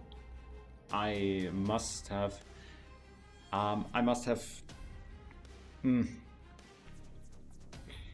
So this is currently impossible. That's good to know. I think what happened is internally it is actually it is asking me to put equally many claps, but I've put the order wrong, and so it's displaying the wrong text. I think it is working well internally. Anyway, I look at that later. But that's just fine, because this way we get to skip the dialogue. There. Aha! Success! Great success. In fact, strictly speaking, this is off-centered. Right? Because the dead middle of the screen is right here. So this is off-centered because right now we should have the middle here. But that's okay, because that's actually intentional. Past me thought about this. What happens is the list of idols is centered on the screen. These labels are just on top. So that's real clever. Okay, let's go to the future save and see how that works out with 4 and, well, there's with 5 and 4 idols to show, respectively. So, I don't need, well, I'm not going to be able to see the version with 4 idols, of course, because there's no way to progress past the screen now. So, let us fix that. But, see, this works perfectly. It is spaced properly, everything is visible that needs to be. I do like that the animation gets to be like larger than life, because of course at the start you just see the image column, and that means it gets to spread its hearts all the way over here where it would cover stuff. But because the hearts are gone by the time the animation progresses, aha! Perfect. So, yeah, I don't hate that. I do want to give this a fade in. So let us do that, and then when the fade in completes, we call await confirmation.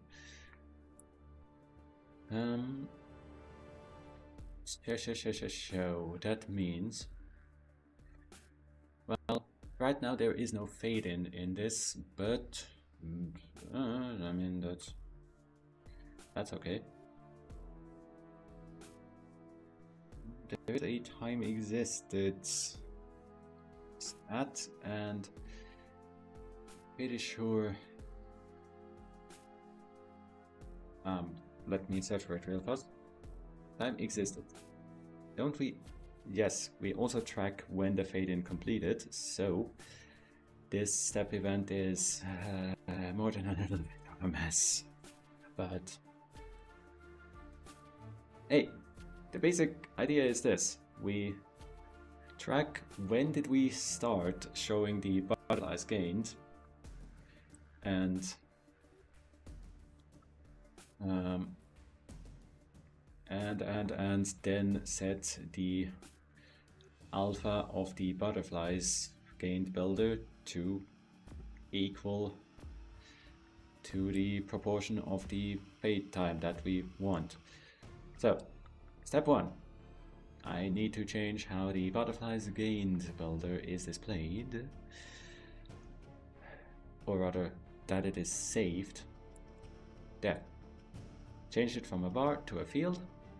That way I can update it real quick, assign it to a variable. Not that this does anything, but I like to have all my fields declared at the top. It's a Java developer thing. So, from here,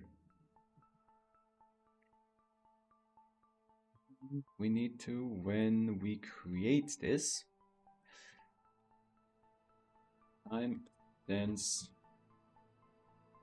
creating butterflies gained indicator equals time existed. Hey, you want to know something beautiful? The computer doesn't care how long your variable names are. You can call stuff as long as you want, and it'll figure it out. Literally, the computer does not care. In the finished product that you ship out, this is going to be what's it going to be? It's going to be compiled into assembly. So none of the variables are going to have their names anyway. They're going to have addresses. So please, another on the list of things that you should take away from this stream: do not abbreviate stuff. Just write out what it is. Make it abundantly clear. Don't write entire sentences for every variable, maybe, but write entire words. Do not use abbreviations. Because, you know, you're gonna have to work on this code. It is gonna come back to haunt you. And again, the computer doesn't care, so you're gaining nothing by abbreviating. So, now we need to take this variable to the step event. I know that this is a long else if chain, but I swear it's okay because this is distinct.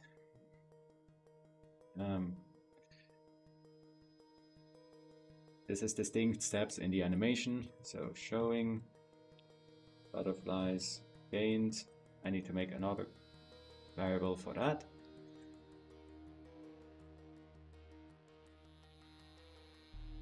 But there are cleaner ways to do this, probably, but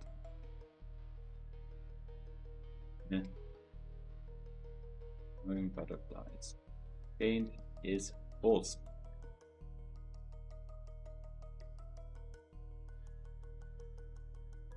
Then, if this is so, then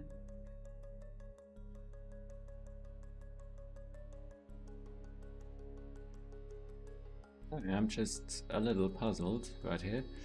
You see this? Why do I add the delta millis into this constant, into this variable here?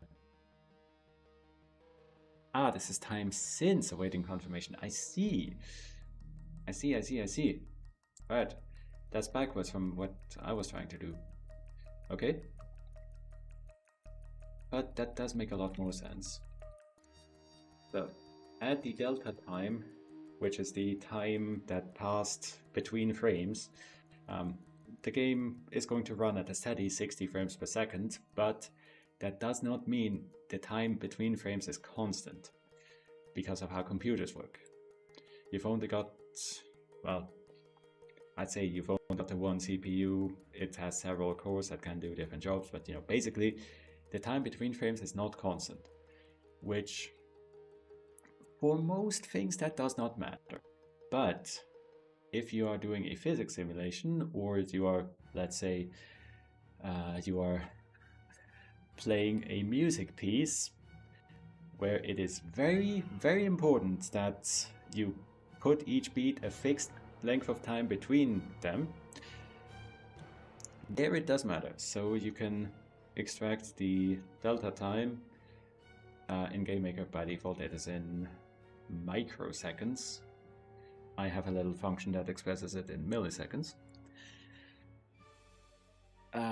You can take the delta time and that will tell you exactly how long it has actually been between frames, which is very handy, very. So then Butterfly's gained builder is going to set its alpha to a clamp of time since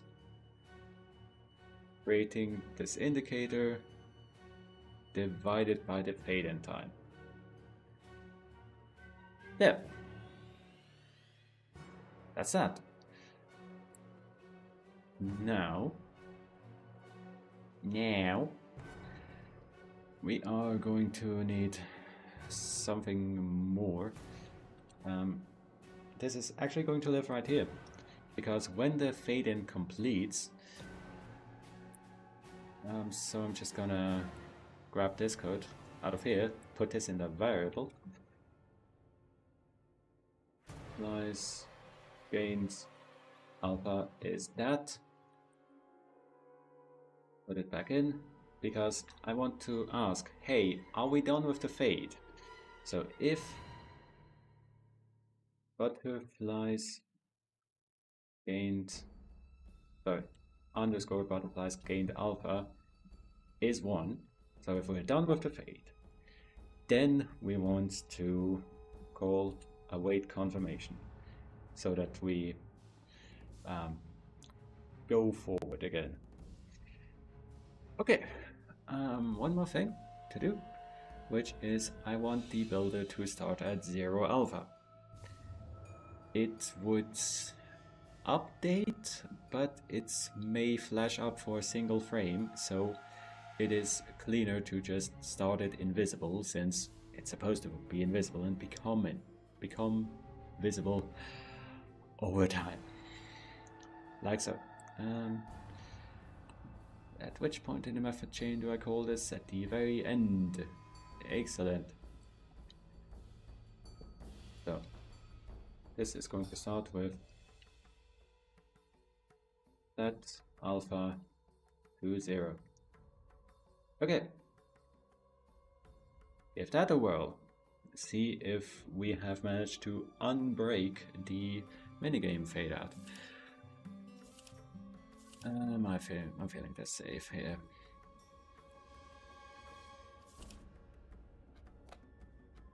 So I'm just gonna also write down what I borked.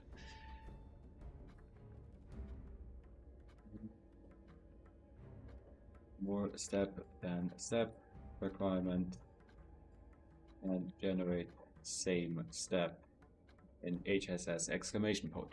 There.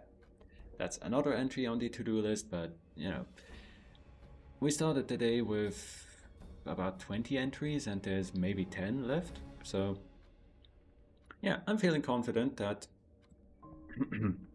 over the course of this week I can, it did it again, see. I'm feeling confident that over the course of this week I can make a demo build. I'm not going to promise that next week we're going to have demo, because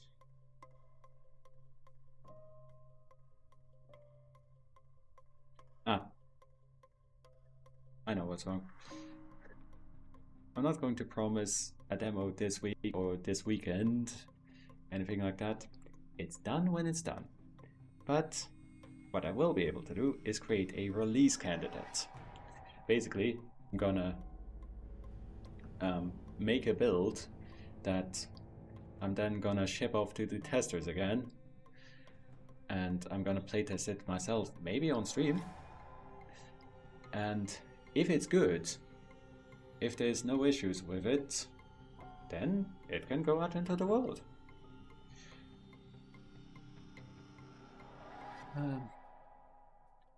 I am thinking a little bit. So this is nonsense, of course. What we want to do is showing butterflies gained equals true. I've also done another thing up here, which is we never set this to false.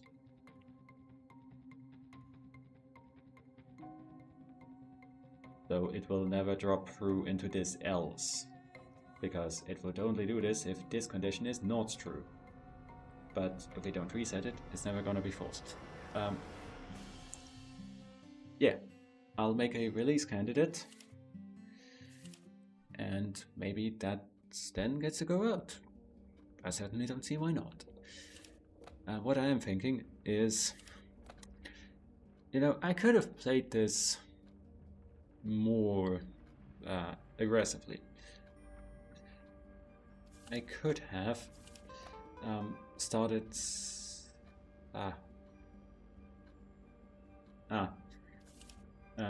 I could have shared Hit Idle with the world sooner. I could have released a demo version sooner. These days, it really is the exception if a game is finished when it is released. And that means commercially released. When you first put it out, hell, it is... And listen, this is a young man yelling at a cloud, but a lot of people release really early builds that have like a few features, but are by no consideration a game. And I don't do that, but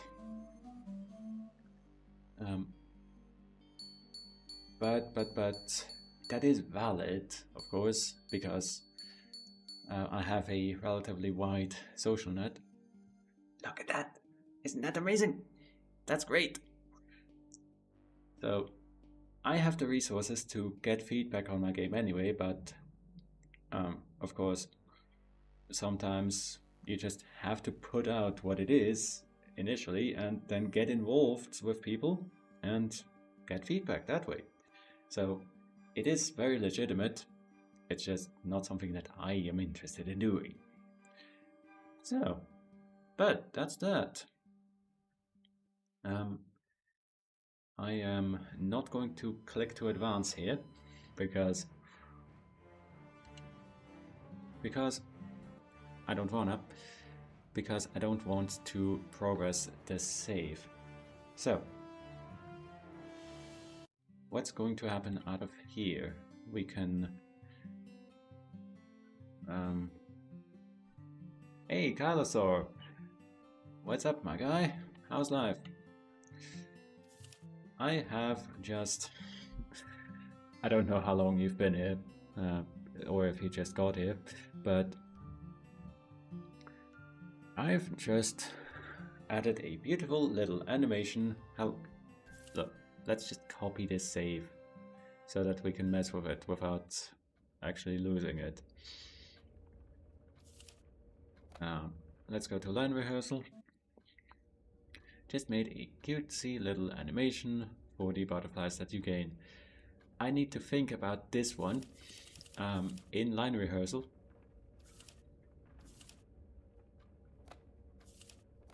In line rehearsal, it colors the tab when you insert a response, and that is slightly not amazing. Well, it looks a bit weird to me to have the rest of the paper white. I might recolor the entire rest of the paper, or I might leave it like this, or whatever. But what was I on about? Early access. I mean, especially if you're not charging money for it, then hey, there's absolutely nothing wrong with it if you're releasing a game that's not fully finished yet. as a preview build in order to get feedback, right? I'm not talking about that. That is perfectly fine. And even if you put it into true early access, then, I mean, you gotta get money somehow. For small studios that truly do depend on early access money to stay in business, this isn't crashing, right? No, wonderful. For those kinds of studios, early access is acceptable, of course. Okay, but so that's really cool. That is another to-do taken care of. There's a few things that I need to attend in my own time. I'll think about the line rehearsal thing, and I'll fix whatever is broken in Hop, Step, Smile. Other than that, oh yeah, but there was another thing, but that's not important. The point is,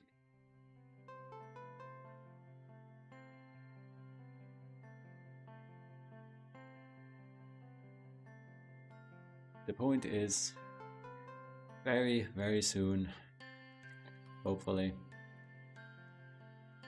I probably need to reword this dialogue. Yeah, I've written this dialogue from the perspective of the full version exists, but yeah, of course, it currently doesn't. So I need to be clear on that front. I need to be clear. Hey, that's the demo. I'm working on the full version. Join the Discord, link beneath, above, somewhere around the stream. #shell.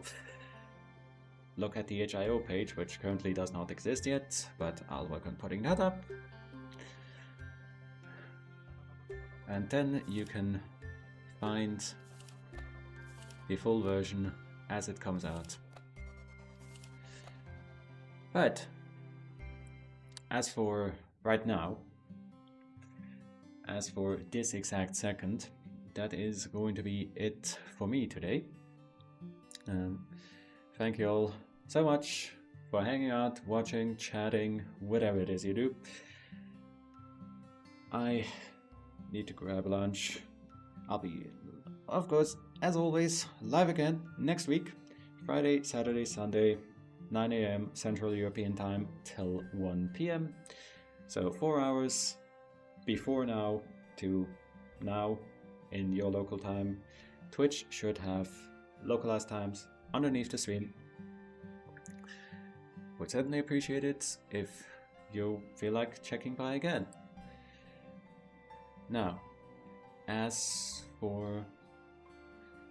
let's have another peek at the directory. I picked out an interesting stream while I was on break, but I want to see, is there anyone suffering in GameMaker like I am? Working orders is on, but no, doesn't look like it. So what we'll do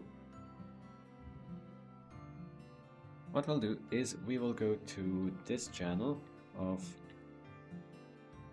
5rob_renders, who is making apparently a fish tank simulator with graphics entirely made of console characters, so it looks like the Matrix, if you're old enough to remember when that came out. I don't know when the Matrix came out. You know, 26 years ago. Sorry. I'm sorry. I've had them up in the background for a little bit. It looks like it's just kind of playing the game, but they might be talking, I don't know. Well, at least the game looks interesting. So, one more time, thank you all for hanging out. I'll be heading off. See you next week.